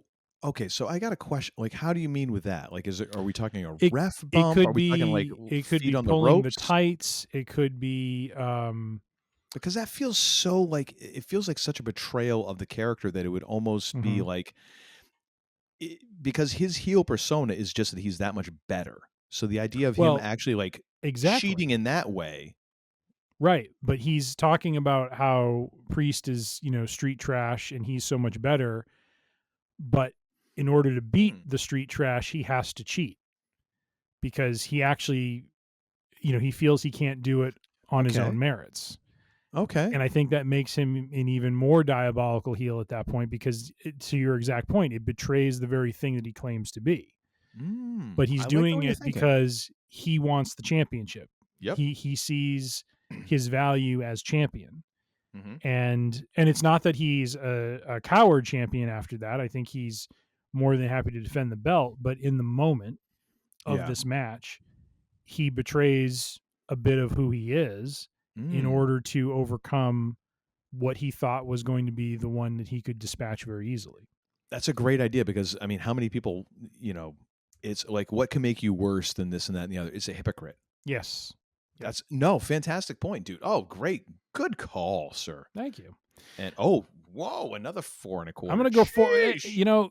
Gunther brings the best out of his opponents. I'm going to go 4.25 on this one. I think he and Priest are going to have a very competitive match. I Mhm. think Priest is going to, bring the fire. He's going to bring the energy. I think Gunther is going to be his usual, just insurmountable self. Mhm. And I think we're going to see, like I said, I mean, it could be as simple as like he rolls him up for a pin and he puts his feet on the ropes or something stupid like that. You know what I mean? Yeah, Like which is always something yeah. small, but something that was like he needed the edge to beat him. Yes. But you spent all this time talking about how you have all this privilege and you're this great, this great wrestler, and you just Mhm. betrayed all of that by doing what you did. You know what I mean? Which could then lead into a much bigger program. Yes. Which is the thing I would love to see, because I don't want to see Priest just then go down to the mid card again. Like obviously you see something in this guy, and I kind of see it too. Yeah. I think his mic work could use a lot of help. Oh, can Who's we just that? lock Priest? Oh yeah. Like, can we Priest- lock him in a room with like Cody Rhodes and CM Punk for like a week and just see what happens? Well, and unfortunately for Priest, like, last Monday's response when he walked down the aisle and just started punching Gunther in the face, like that's really what he should have done the week before. You know what I mean? Like, it was great to see him do that, but like when Gunther was doing his whole "I'm better than you" shtick, that was the time for him to just haul off and just punch him in the face. Like, don't even talk. Yeah. Just beat the hell out of him and say and let your actions do the talking for you, and then the following week then speak. Yeah, I feel like they've. So I feel like bungled they it haven't a little paced bit. the promos the right way. Yeah. So No, I agree, and but I like your way of thinking. I'm now even more on board than I was before, Thank and I was fully on board. Thank you. Before we get to the next match, I am going to have to call a timeout. A pee-pee break. one of my only 30-second timeouts, and we will be back shortly. A few moments later. Ooh, it's a little too well hydrated. Yeah, I had that problem at the movie last night, and I had to like very strategically pick the moment to go, and it was like right at the moment that Cassandra enters the room with the Time Ripper. Yeah, I don't want to give too much away for our listeners, but I'll just say it was toward the end. Yeah. And I'm like, okay, so I made it all the way through like the mass Deadpool fight. Mm-hmm. And I'm like, okay, I got to hang around for this. And then we get to the point where she's trying to get to the Time Ripper. I'm like, all right, I'm gonna assume this is a moment I can just run and go take care of business and come back. Yeah. And it actually was the right call, because by the time I got back, they were fighting over who was going to go into the room and do the sacrificial deed and all that. So no spoilers, but all the spoilers. Yes and no. I didn't say what the sacrifice was. Oh, okay. Yeah, so at that, I had a similar problem. And the thing is, like, it's only a 2-hour movie. This is actually a fairly tidy movie. Bladder of a 4-year-old boy. I'm sorry. It was like a bladder of a squirrel. I held it, dude. I bore the pain. I thought about it, but I wasn't going to make it. I knew it. I even made it through all the credits. Good Like, God. I was worried they were going to throw like a mid-credits thing in. Good God. And I didn't want to miss it. And then I made it. And then I went out of the theater, and like the line is coming out of the men's room. I'm like, all right, well, thank God I live less than 5 minutes away from the theater, because I got in, and literally, like, I had my wife or daughter, whom I love more than life itself, been in my way, I would have stiff-armed them like Bo Jackson. I would have bowled them over like Brian Bosworth at the goal line on the way to the bathroom. I gotta ask. I was at maximum capacity. Maximum effort, baby. When you got to the bathroom, though, was there the sort of like like it was like relief? Austin Powers, really. Right. That's what it was, and I was like that close, just putting the hand up on the wall. Like, Thank the good Lord for the toilet. Yes. All right. Thank goodness for indoor plumbing. Indeed. Well, speaking of plumbing, let's swing it over to. What? I don't know. I just ran with it. Speaking of, are we going to the main event? Because you're plumber's well, son. that's a good point. If Plumber's you will. grandson. I mean, if you will, Americana plumbing. I forget, there was something that happened today where I heard somebody say "if you will," and I was like, and you said, or maybe if you won't. Oh, it's hard times, baby. That's right. That's right. Get like, get sir, Uncle this Todd is into Dusty mode at that point. This is a Wendy's. You need to leave. Good Lord. All right. Well, hey, our second to last match, I think we're going to slot this one in appropriately. Yeah. The match that has no title on the line, but has one of the best stories of the last 7 months. CM Punk versus Drew McIntyre. I mean, good God, just an absolute, just a one man hating the other man, a true Well, what would you call it? Grudge match, if you will, match. Well, here's the thing, and this is sometimes you got to put this, whether you are of a religious or spiritual mindset or not, the Lord works in mysterious ways. The Reverend Uncle Todd is with us. Excuse me, because ladies and gentlemen, I think I swore earlier. I need to ask for forgiveness. I have been to the mountaintop. And I have seen the future.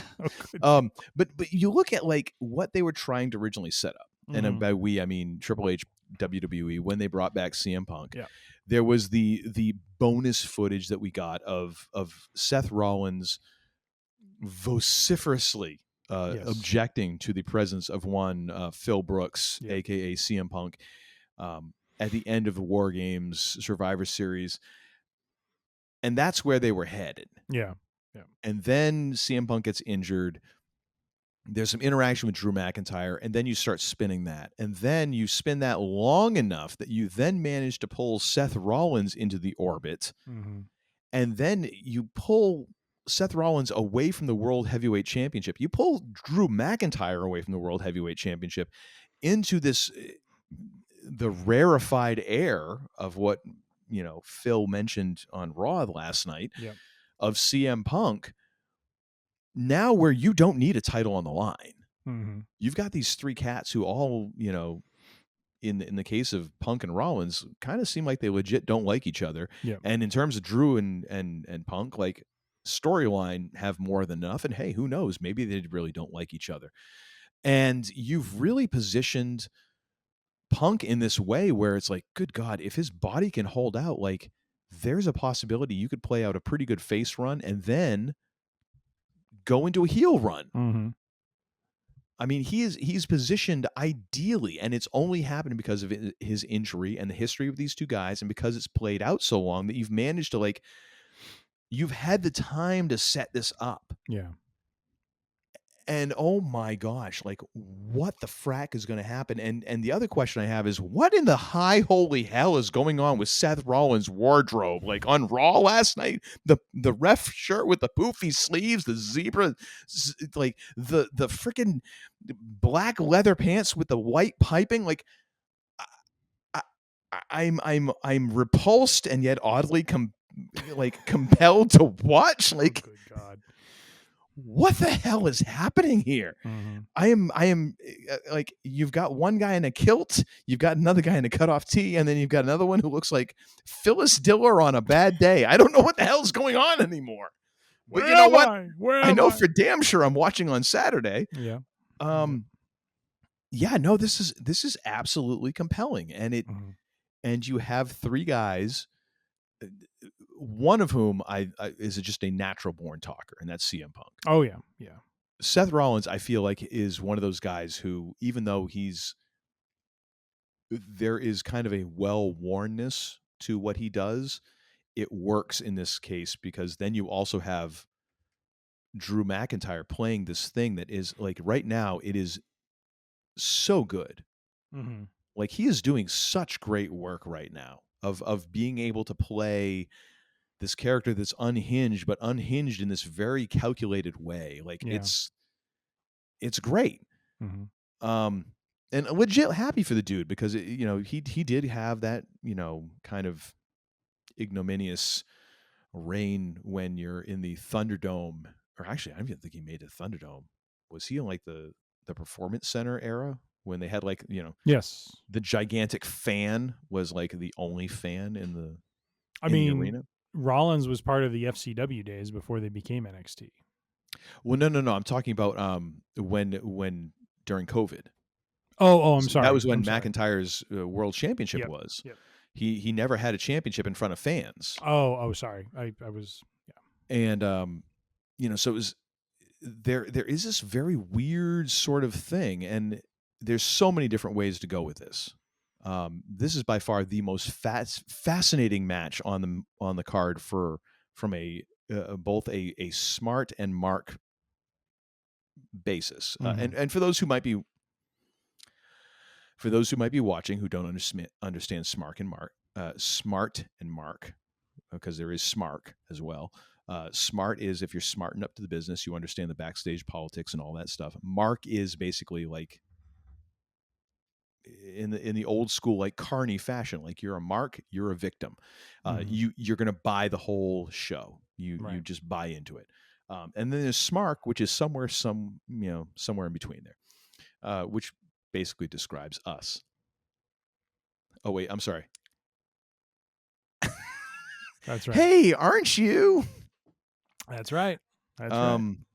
But man, I feel like this one really has me guessing. Okay. I almost feel like I should be flipping a coin here because they've really set this up well enough. And I think with the promo on Raw last night, I think Seth Rollins did a pretty good job of like realizing and vocalizing like how he feels about both players in this, and also like in terms of like managed to take like the rules of the match and spinning it into like this 8-minute thing where it was like pretty compelling. Like, no count out. If there's a count out to be had, I may count to 10. I may count to 20. I may count to 1,000,000. Disqualification, ref's discretion. Like just the way he did, I was like, oh my God, this is like the best like special guest ref angle I've seen in a long ass time. And granted, they haven't done a ton of these, which is also helps. Yeah. I have kind of mixed feelings on that, but I'll get into that later. I kind of feel like I've not been able to decide all day thinking about this. My gut says that Drew McIntyre goes over. Mm-hmm. However, from a booking perspective, I think CM Punk goes over. But yet at the same time, my immediate thought after saying that is you've probably got it backwards. So I literally have no friggin' idea. None. And honestly, I'm going to wait until I finalize until I hear your opinion, sir, because your learned opinion is what is going to guide me on this. Because I literally don't know my own mind on this. Yeah. Please help me. Help me. So my only issue with I understand why Seth Rollins is involved. I think they're clearly probably building. If I had to guess, they're probably going to build toward a WrestleMania match with Punk and Rollins, right? So they're going to start that storytelling now. Yep. They're going to start that storytelling now, wrap up the McIntyre story somewhere down the line here, and then it's going to be Punk and Rollins. And it's going to be hot because they're going to simmer it. I love the way they're doing the storytelling right now. They're taking their time. They're not rushing anything, and they're letting stuff breathe.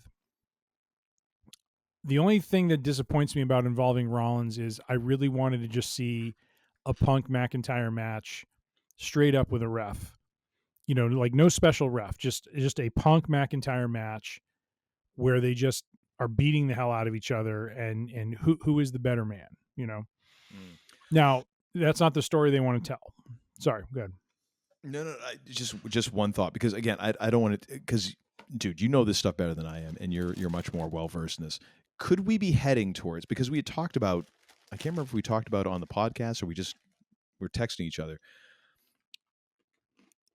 The reason I think that they do this is, could we end up with the next match being an unsanctioned match where it's like literally there's no special guest referee. Like we can't get anybody to do this. Like, do we put this in Hell in a Cell what is the next step here? Because it feels like that's the next thing. Like there needs to be a way that this elevates one more step before we get the blow off. Like I feel like we're adding Rollins in isn't like the catalyst. Like this is the catalyst to the next thing that then is going to. Right. So here's what I think is going to happen. There's going to be. What are you eating, by the way? I've got to know. Like, is this chips? Is this? So basically, when I was not feeling well. Dude, I so miss saltines, dude. I can't even tell you. They're not on my diet, of course, but I got to tell you, I'm like freaking like addicted to them. It's like so good. Oh, dude, right now. So, I don't. For our listeners, I have celiacs, so I am gluten free and not by choice. Literally, right now, I can taste a saltine. I can taste. It's not the buttery consistent of a Ritz, but it is that flaky sort of like almost cardboard-esque, paper-esque. Almost it's like a baklava that is not sweet. Like an ultra thin baklava that is not sweet but yet is salty, and it is just comforting and wonderful, and it is everything that you want, and I cannot have it. The thing that I'm wondering is, although the closest I've come to, and this is, you'll find this amusing, the closest I've come to a saltine, there is gluten-free matzah. Crackers that you can get, and they come in a sheet like yay freckin' wide, so you kind of have to divvy them up yourself. Oh, but they're actually fantastic. Like they're as close as I could possibly get, and I treasure those things when we get them, because when they're fresh out of the package, it's wonderful. The thing that floors me with these is like they almost taste like they have like butter on them. You know what I mean? Like, there's almost like a buttery taste to them. That was my favorite thing to do with saltines. Put some butter on those. Ooh la la. All right, so going back to the match. So yes, please. With Seth as the special guest referee, here's what I'm thinking. Okay. I think we're going to see McIntyre go over. I think he's going to go over because at this stage in the feud, the first match, the heel has to go over, so the baby face is chasing. Yeah.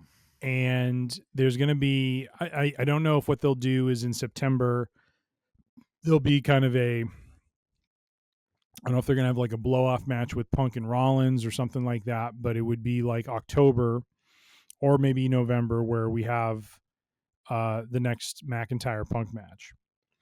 And I think the purpose behind it is, I think Punk's going to have a good showing. I think it's going to be a good match overall. I think there's going to be shenanigans from both sides messing with Rollins, where Rollins keeps McIntyre in check and Rollins keeps Punk in check. But at the end of the day, I think there's going to be something where Rollins does something to screw Punk over in basically retribution for what Punk did to him at Money in the Bank with the championship match. Oh, yes. Well, yeah. So I think that's where Punk's going to lose, is because Rollins is going to overstep and do something that is going to influence the end of the match where McIntyre wins. So it's going to be McIntyre will win, but it'll be in question. It won't be a definitive victory. And I think what we end up having is maybe Punk and Rollins feuding, kind of do like a mini feud for a little bit, and then have Punk transition back to McIntyre, maybe in time for October or Survivor Series. With it basically kind of blowing off either at Survivor Series or in December or at Royal Rumble. But in service of the story of Punk ultimately and Rollins ultimately facing off at WrestleMania. So my pick is going to be McIntyre. As much as I am wearing the man's shirt, as much as I am a fan for CM Punk, I think in service of the story, it makes sense for him to lose right now, but he will earn it back in a future match, or he will get it back in a future match.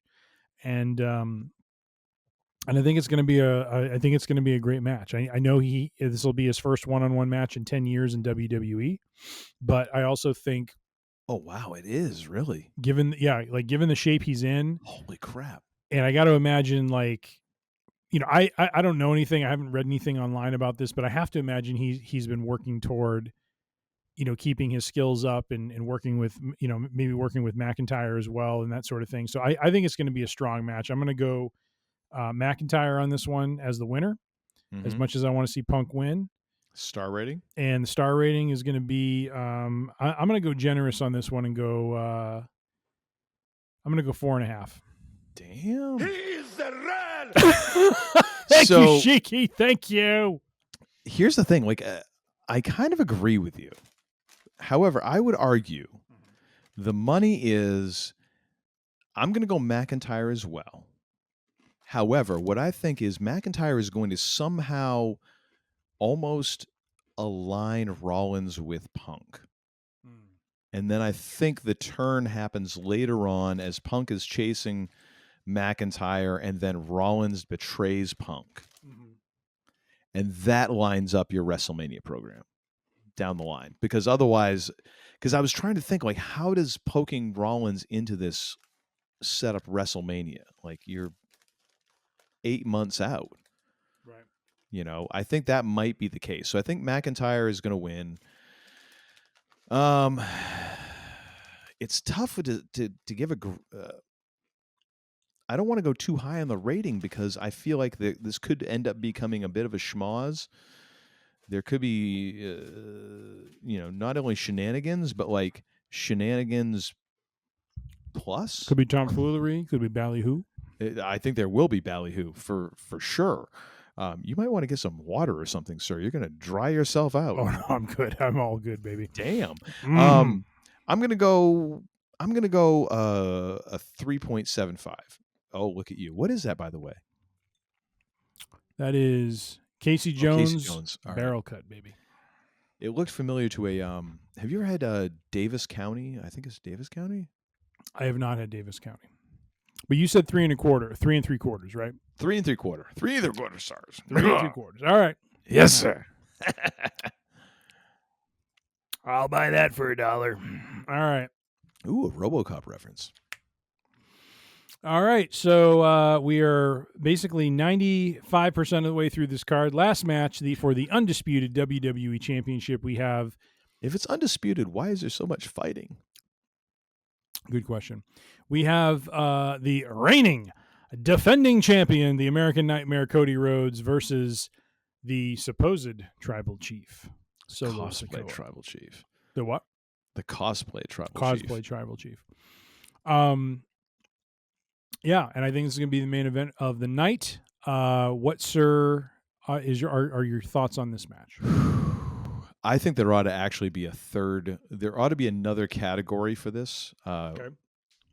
Whether there is going to be Roman Reigns interference or not, because the thing is, I, against my better judgment and moral fortitude, I've been listening to a bit of Eric Bischoff's 83 Weeks podcast on the YouTubes, and he said that SummerSlam would be absolutely wrong.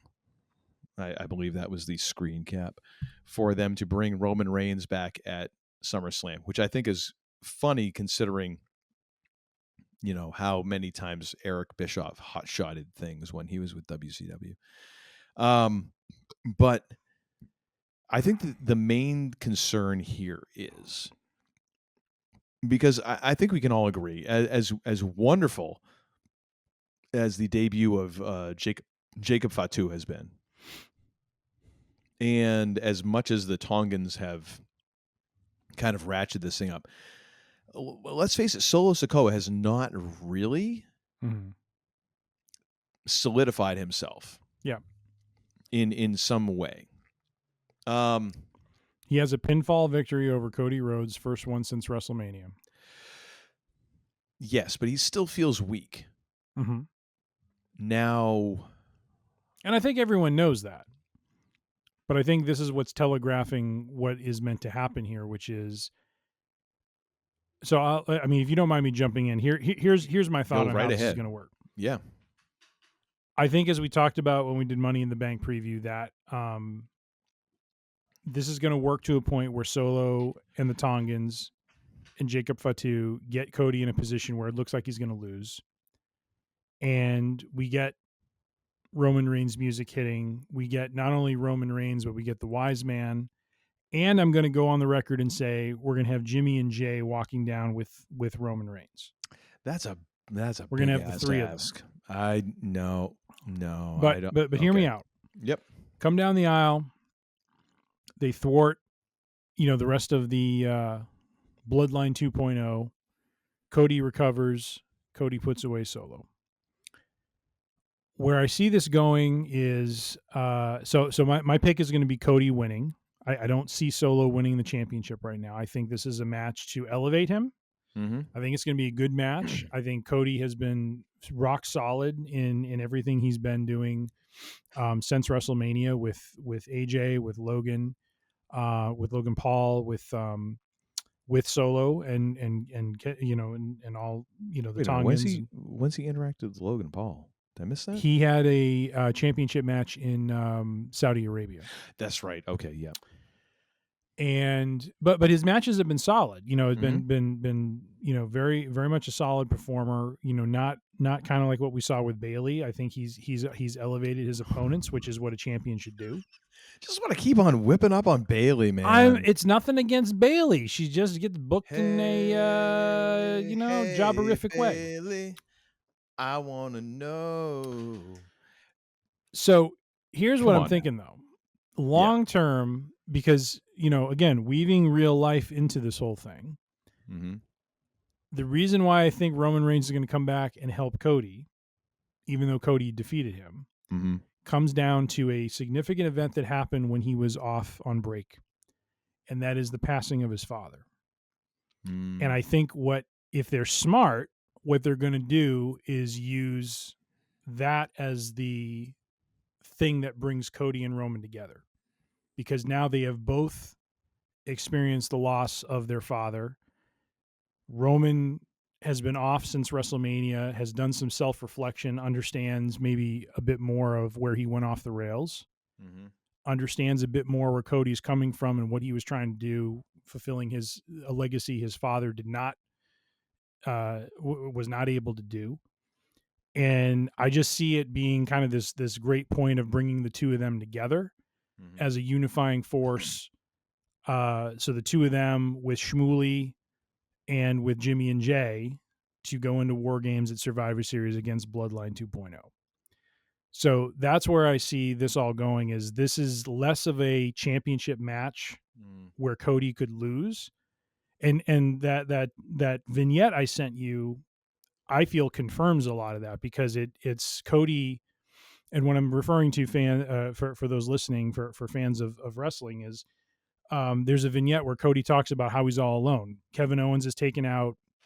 Randy Orton is taken out. He has, at this stage, no allies that are going to come to his side when he faces Solo. So he's facing Solo, and he knows he's facing the Bloodline. And this is where his back is against the wall, where he's got no hope, that I think it's Roman Reigns who comes in to start down a path of rectifying what has gone off the rails in terms of the Bloodline with what Solo has been doing. And I think the pop is going to be insane, and again, I don't think it's insane because Reigns has done anything. He's been off camera. He has done nothing. Mm-hmm. But I think the genius of all of this is Cody has, he in my mind has elevated as a world champion. He has done a phenomenal job as a world champion. Mm-hmm. Solo has elevated in a way, in terms of the way he's recruited a new bloodline, and he's taking control, and he's especially what he did to Heyman cements him as a hated heel. Mm-hmm. And I feel that with Roman coming back to essentially help him, that we're moving in a direction of kind of the next chapter in this story with Cody and essentially the I don't mean to say the Tongans, but that bloodline family sort of Bloodline situation. 2.0, yeah. So that's where my head's at. So I'm going to go with Cody's going to win. Okay. I think it's going to be.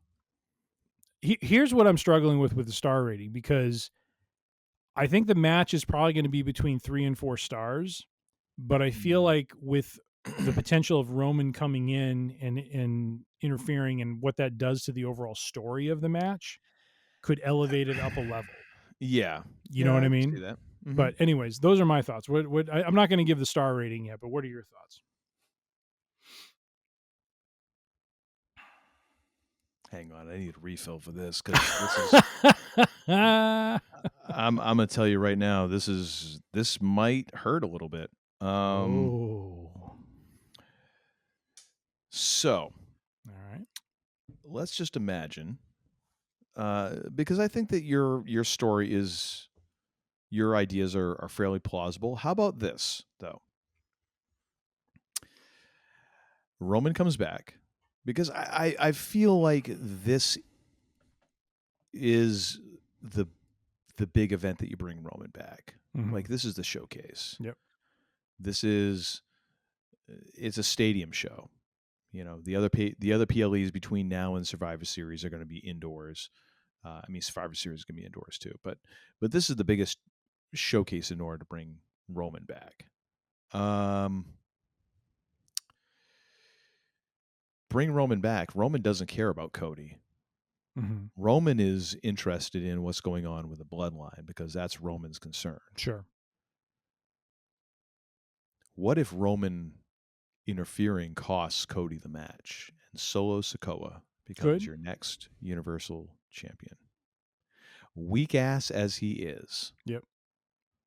Which then becomes this thing over the next 2 months of Roman trying to navigate, like, what the F did I do? Mm-hmm. And we don't get Paul Heyman back immediately. We just get Roman. And we see Roman back without a wise man until he realizes he needs guidance. Mm-hmm. And he brings back the wise man, and that's what brings back Roman to Cody. Okay. And relating that and being that bridge of, you've lost a father, you've lost a father. Mm-hmm. You know, that sort of thing. And maybe even Heyman goes into, I've lost a father. You know, we know what it's like and what that is. I think Solo wins. Okay. I think Solo wins the championship here, and it is the least fan friendly way to end this show, but at the same time, it is the best way to further this. If you really want to carry this along to Survivor Series, and then even beyond, because that wouldn't give Cody a win for the championship. That would give that puts Cody in the position of chasing again, which we know he's good at that. Yep. And I think that Cody has a, Taker has talked about, Cody, like, he is so ready to be a heel. Like, he could totally be a heel, and I think he totally could. It wouldn't even take that much of a change. Like, he's one of those guys, like, his persona could work either way. I think Cody has some more mileage as a face. Yeah. Before you turn him heel. I think he has another chase in him. And if you could do that and then give a little bit of a program and then turn him heel, come on now. You've got like another 2-3 years of Cody on top of easily. You could program this as like another year of him on top as a baby face, another 2 as a heel. Come on now. I think Solo wins this. And okay. I think it's a result of the interference from Roman. I think Roman ends up facing like another defeat. Okay. What's your star rating? Yeah. Bye. Because the tough thing is, Solo ain't so great of a worker. But you also have to factor into the emotion and all that stuff. Let's play it safe. Let's go with a 3.7. Let's go with a 3.5. 3.5. All right. Where are you at? I'm going to go 4 3/4. I'm going to go 3.75. Oh, okay. I thought you were going to go over the top. All right. No, I'm going 3.75 on it. Not quite 4, but not quite 3.5. I'm going to go right in the middle. So I'm going to stick with 3.50. 3.50. Damn you, Solo Sikoa. Oh, damn you is right. Son of a bitch. All right. Nonetheless, that completes our. Man, you're getting raw tonight, sir. Well, you're like, it's like this is like, I didn't know you were going to be working so blue. Well, a little time in the hospital, and all of a sudden it's like you're riding that train. Anyways, and on saltine, that's really it. Riding that train high on saltines. And that makes me so jealous. I want a effing saltines so badly. I shouldn't be eating them, honestly, but it's like I just want to get rid of them before they get thrown out. So, well, hey, you know what? That's fiscal responsibility. That's how I'm rationalizing it. I'm getting what I paid for. That's right. Oh my God. Health be damned.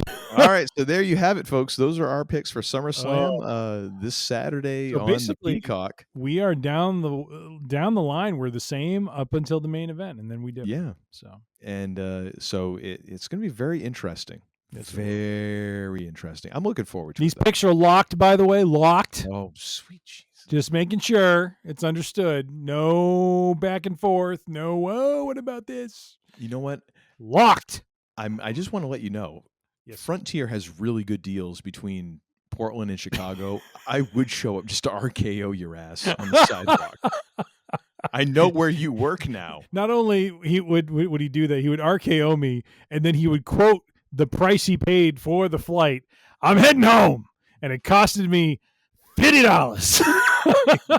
I would too.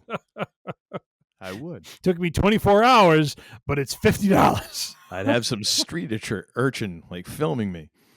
All right, sir. Well, what do you got for and another thing? A little bit of a suggestion for our listeners. So my wife and I recently have started watching, among other things, we're watching Star Trek Discovery right now, but we also, on the lighter side, have started Modern Family, a show that was very popular from the early 2000s through really kind of the mid to late 2010s. I think it ran for about 11 seasons. But yeah, just a very funny take on three families who are related. There's the head of there's kind of the patriarch of the family who has remarried and is kind of played by not Al Bundy. What is his name? Ed O'Neill, Ed ladies O'Neill, and gentlemen. Yes. Oh, two seminal comedies, and this dude is in them. And, at first it was hard to not see him as Al Bundy, but he's not Al Bundy in this show. No. He's different. No. But his character is navigating a new family structure with, he's married to Sofia Vergara plays his wife. How the hell did Ed O'Neill manage to marry Sofia Vergara and Katie Seagal? Like, Peg. Come on. Look at that dude. Seriously. But he has a son who's gay, who has a partner, and they've just recently adopted as the show starts. And then he has a daughter who is married with 3 children, and so it's all about kind of the family dynamics there and the interactions and stuff. It is a very funny show.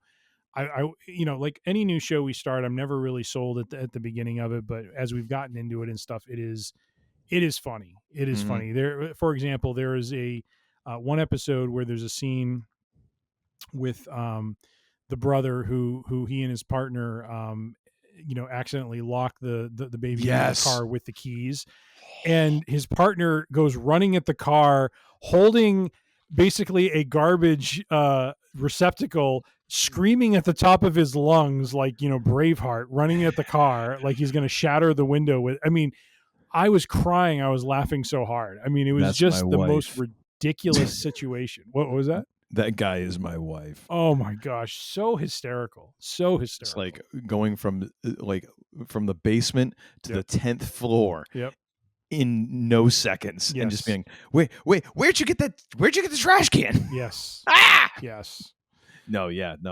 So yeah, it is on the Peacock. I would highly recommend it. If you're looking for something a little bit off the beaten path from the Olympics, it is there. So do check it out, and you will not be disappointed. Modern Family. Excellent. Yeah, all the clips I've ever seen of that show are fan-friggin-tastic. And Ed O'Neill is just of one of those dudes who you're glad that he got this shot. Yes. Because you just listen to interviews of him, and he is such just a regular dude. Yes. and he's just as mystified as where he is as you are. Yeah. Like not like he's like he knows he worked hard and he put in the work, and I think he realizes he has some nugget of talent, but there's a point where he's just like, how the hell I got this far? Like, no idea. Yeah. I would have been, I would have figured about 50% of where I'm at. Yeah. And that was an upside. Any of his interviews on the Rich Eisen show are fan-friggin-tastic. Nice. If you find those on YouTube. Nice. How about you, sir? I'm going to go with a movie that I watched the other night when I was feeling very insomniatic, and I was like, I just need something to watch. And this is for whatever reason, I've never been a huge Western fan. There are a few chosen Westerns that I kind of dig. Of course, Tombstone being one of them. This is another one, The Quick and the Dead, the Sharon Stone vehicle from way back in the day. But oh my gosh, what a killer cast. You got Sharon Stone, of course, as the lead, Ellen, the lady. You also have Gene Hackman, ladies and gentlemen, chewing scenery as the bad guy. Just nobody. I mean, it's very rare he's actually in a shot with anybody else, because no one else can be in the same shot as him. Like he just is like, no, let me just chew all this scene around you, and now you're in a white space. Too bad. I'm going to F off and go do more stuff. You also have Russell Crowe. You also have Leonardo DiCaprio in a very early appearance.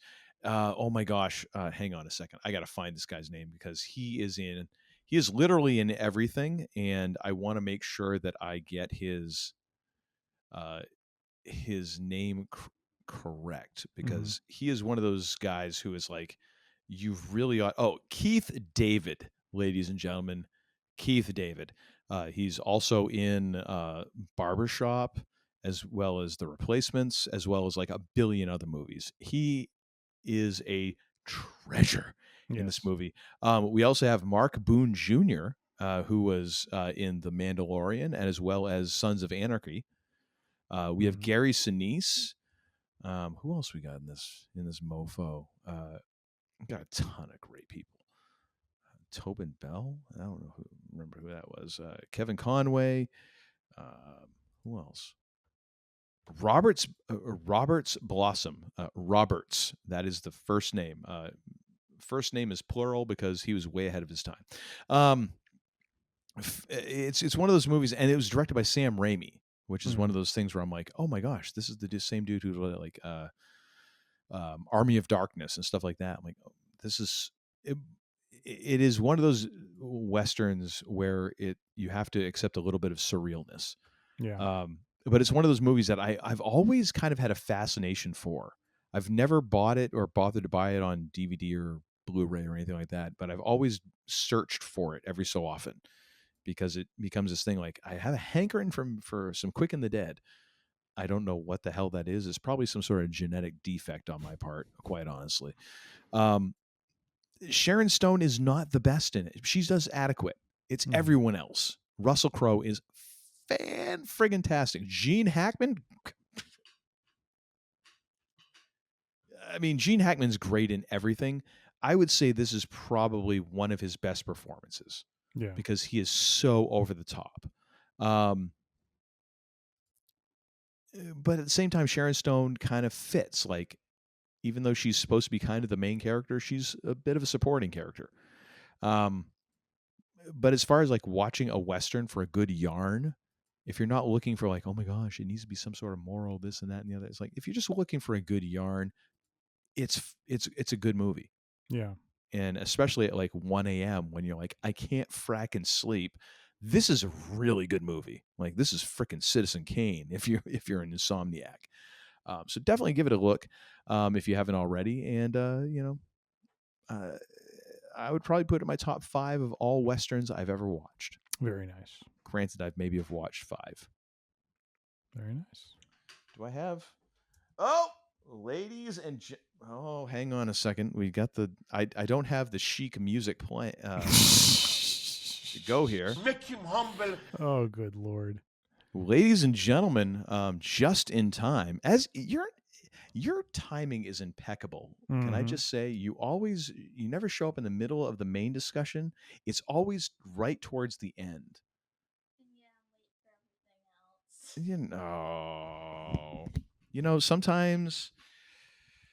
Sometimes late is just being early for something else. Not for work though. That if you're late, then they don't give you money.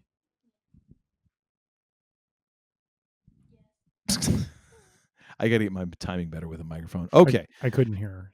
So, ladies and gentlemen, do you actually want to get on camera for this? Because you could. I mean, I don't know if you want to. If you don't want to, you can hang out over there. It's all right. She's going to slowly shamble her way over view. You have to get like right here. This is going to be because like I crop there. So there we go, ladies and gentlemen. There it is. Kaylin.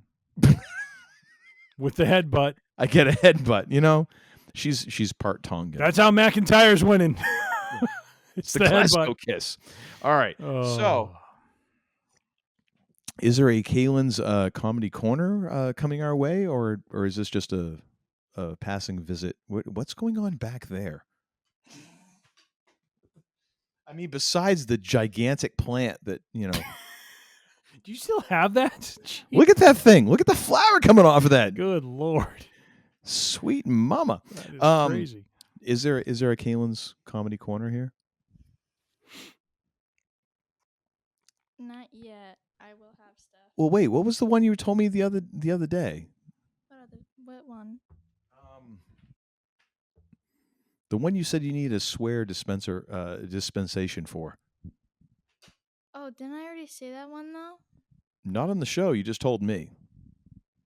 No, I'm pretty sure I said it on the show. Because it had to do with dinosaurs.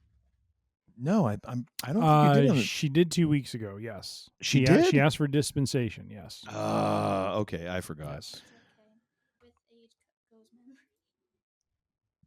Wow, with age goes memory. Fair. You do realize who's paying for your car right now, right? Yeah, I'm very much aware of that. Okay, just making sure. I do drive you everywhere.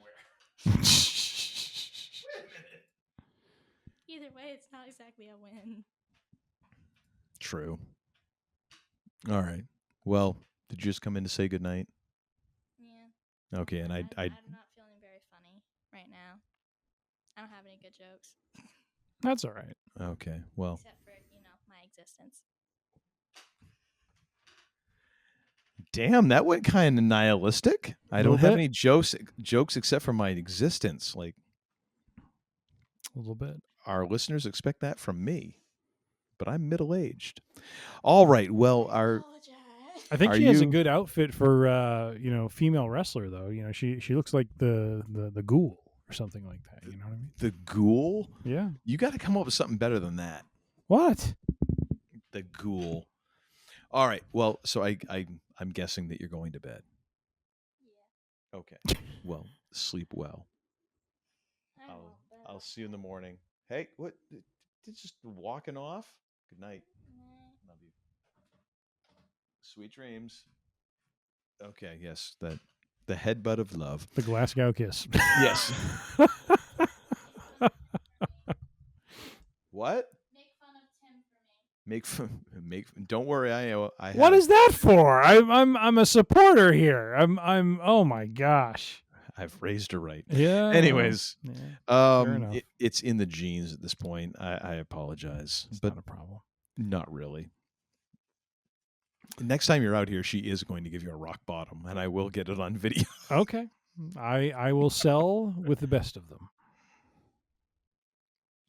You know what? I'll even sell like a people's elbow or something. Something nice and soft though. I don't want to take like a hard bump. All right.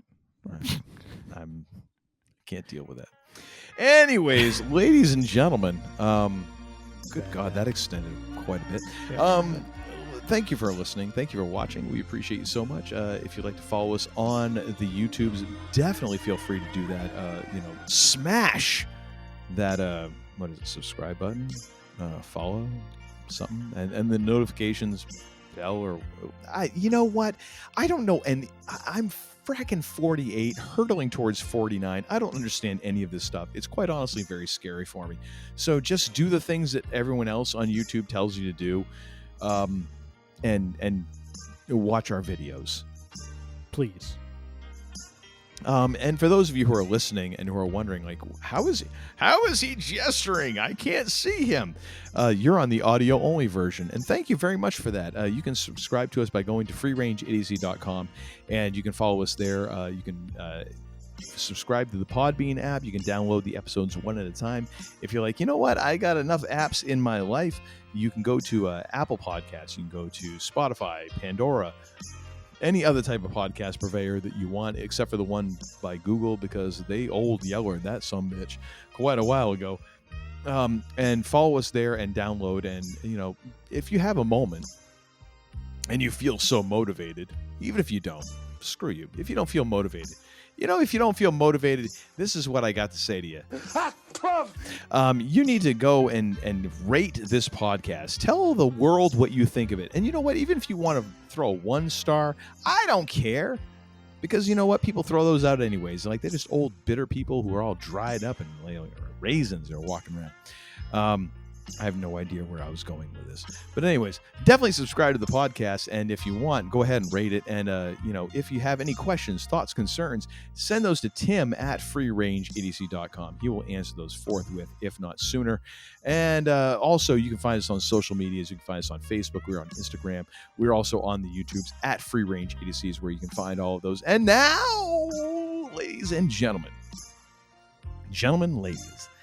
ladies and gentlemen, if you will, what you can do now is you can listen to the soft, dulcet tones of the man they call Tim, because I'm going to finally shut my yap. I'm going to turn this internet radio show over to him. And ladies and gentlemen, what I'm going to ask him is the second most important question in all of human history. The first, of course, being by those cats out in the East Bay, ladies and gentlemen, if you will. Tower of Power, saying what is hip. I'll tell you what is hip is hard times is what is hip. Indeed, but Dusty. The second most important question is, the hell did we learn this episode? We've learned the following, my friend. Oh, I got to tell you so much. It's good to hear your voice. You know what? It's so good to know that there is a list of there's things that we are going to learn. And you know what? You can beat my prices, but you can't beat my meat. Thank you, Dusty. Good God. I had no other way to end that. No, you didn't. We've learned the following. We've learned that Uncle Todd is a mensch, if you will, with the cameo of Mick Foley for my birthday. And I very much appreciate that. And just want to once again echo a thank you to him. I feel so bad for giving myself a yeah for that. I feel like I should balance that out. Jabroni! Oh, stop it. Balance that out. Like, oh. Stop it. We have learned that those of us on the Range of Idiocy are all in on RDJ making his triumphant comeback as Dr. Doom. Looking forward to seeing where they go with that. We are also very much bullish on the return of the Russo brothers. Not to be confused with the Steiner brothers, but they are coming back and bringing all the heavy lumber for the next 2 Avenger movies. But you know what? Holler if you hear them.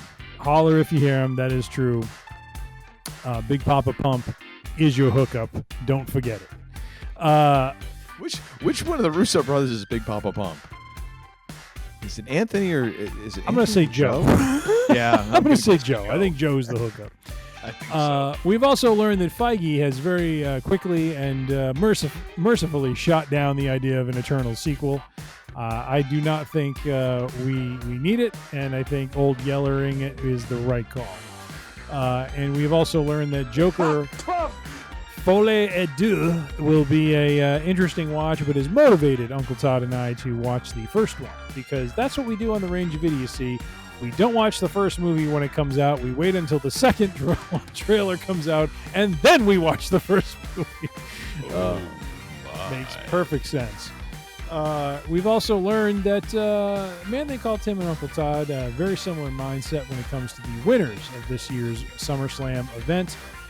Maybe minus the main event, but the star ratings are going to be the differentiator. And it will be interesting to see where the match quality falls on this card. With all that being said, we again, I want to again thank you, or echo the thank yous of the listenership and the views, and the listens, the watches, whatever you want to call it. Thank you for it. And as we wrap up, Uncle Todd's laughing because he knows I'm stumbling over my words here. But nonetheless, as we like to close things out here on the range, be safe. Rode out on the women. Be healthy. Be kind. Be good to one another.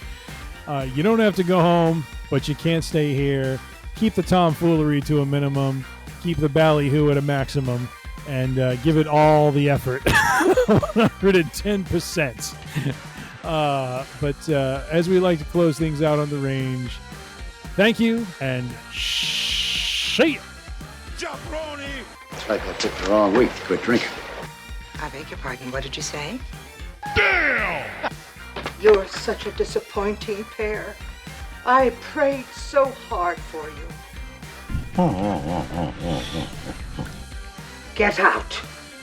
And don't come back until you've redeemed yourselves. So say we all. So say we all.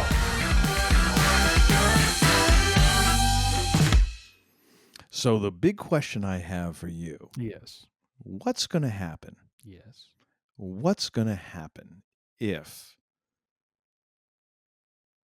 like, what is the end game of the main event look like? Book this for me, because now Sure. we're in kind of bonus time. We're in overtime. What does that look 2 like? 2 hours to you? and 30 minutes. We're in overtime. I know. Yeah. Well, God. we put in maximum effort. So We do. How does Roman showing up look? Do we just get the music and Roman coming out? Do we get the wise man coming out and saying, "Ladies and gentlemen"? Nope. What does it look like? I think we get Solo on the cusp of winning the world title, and we have Roman's music hit, Mm-hmm. and we have him and the wise man walk out. No talking, just serious. Mm-hmm. They walk out. They dispatch of the Bloodline 2.0, and due to the distraction of Roman's appearance, we have Cody hitting crossroads on Solo and putting him away. So I don't think he's going to physically get involved. I think it's just the mere presence and the distraction of the presence of the real tribal chief. I think it works similarly, except I think there's no wise man. But I think you really don't want Heyman to show up, do you? No, because I think that there's a case to be made that there needs to be the wise man, and that Roman needs the wise man. Sure. And otherwise, he is not acting logically. But the wise man has been off screen, could be commiserating with the tribal chief. Still, comes but back with him. I think Roman comes out, Okay, and he interferes, Mm-hmm. and it ends up that Solo wins. I think I don't even know if he comes out with the music. I think he might come out of the crowd. That is your opinion. I disagree. I think the point of Roman coming out is to humble Solo. Solo's going to lose. Jabroni! And it's going to start us down the path of the Bloodline Civil War. You are worse than Hulk Hogan. You can think that, but that's what's going to happen, folks. Well, I could be wrong. One thing we can agree on is that we're probably only going to hear this song once on Saturday.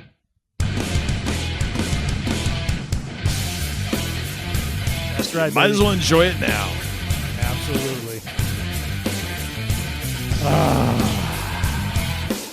Cleanses the palate, doesn't it? Look in my eyes, what do you see? The cult of personality. I know your anger, I know your dreams. I did everything you wanna be. I should not groove. That is for sure. I am the cult of personality. Like Mussolini. Like Mussolini. Like Mussolini. Now get the hell out of here!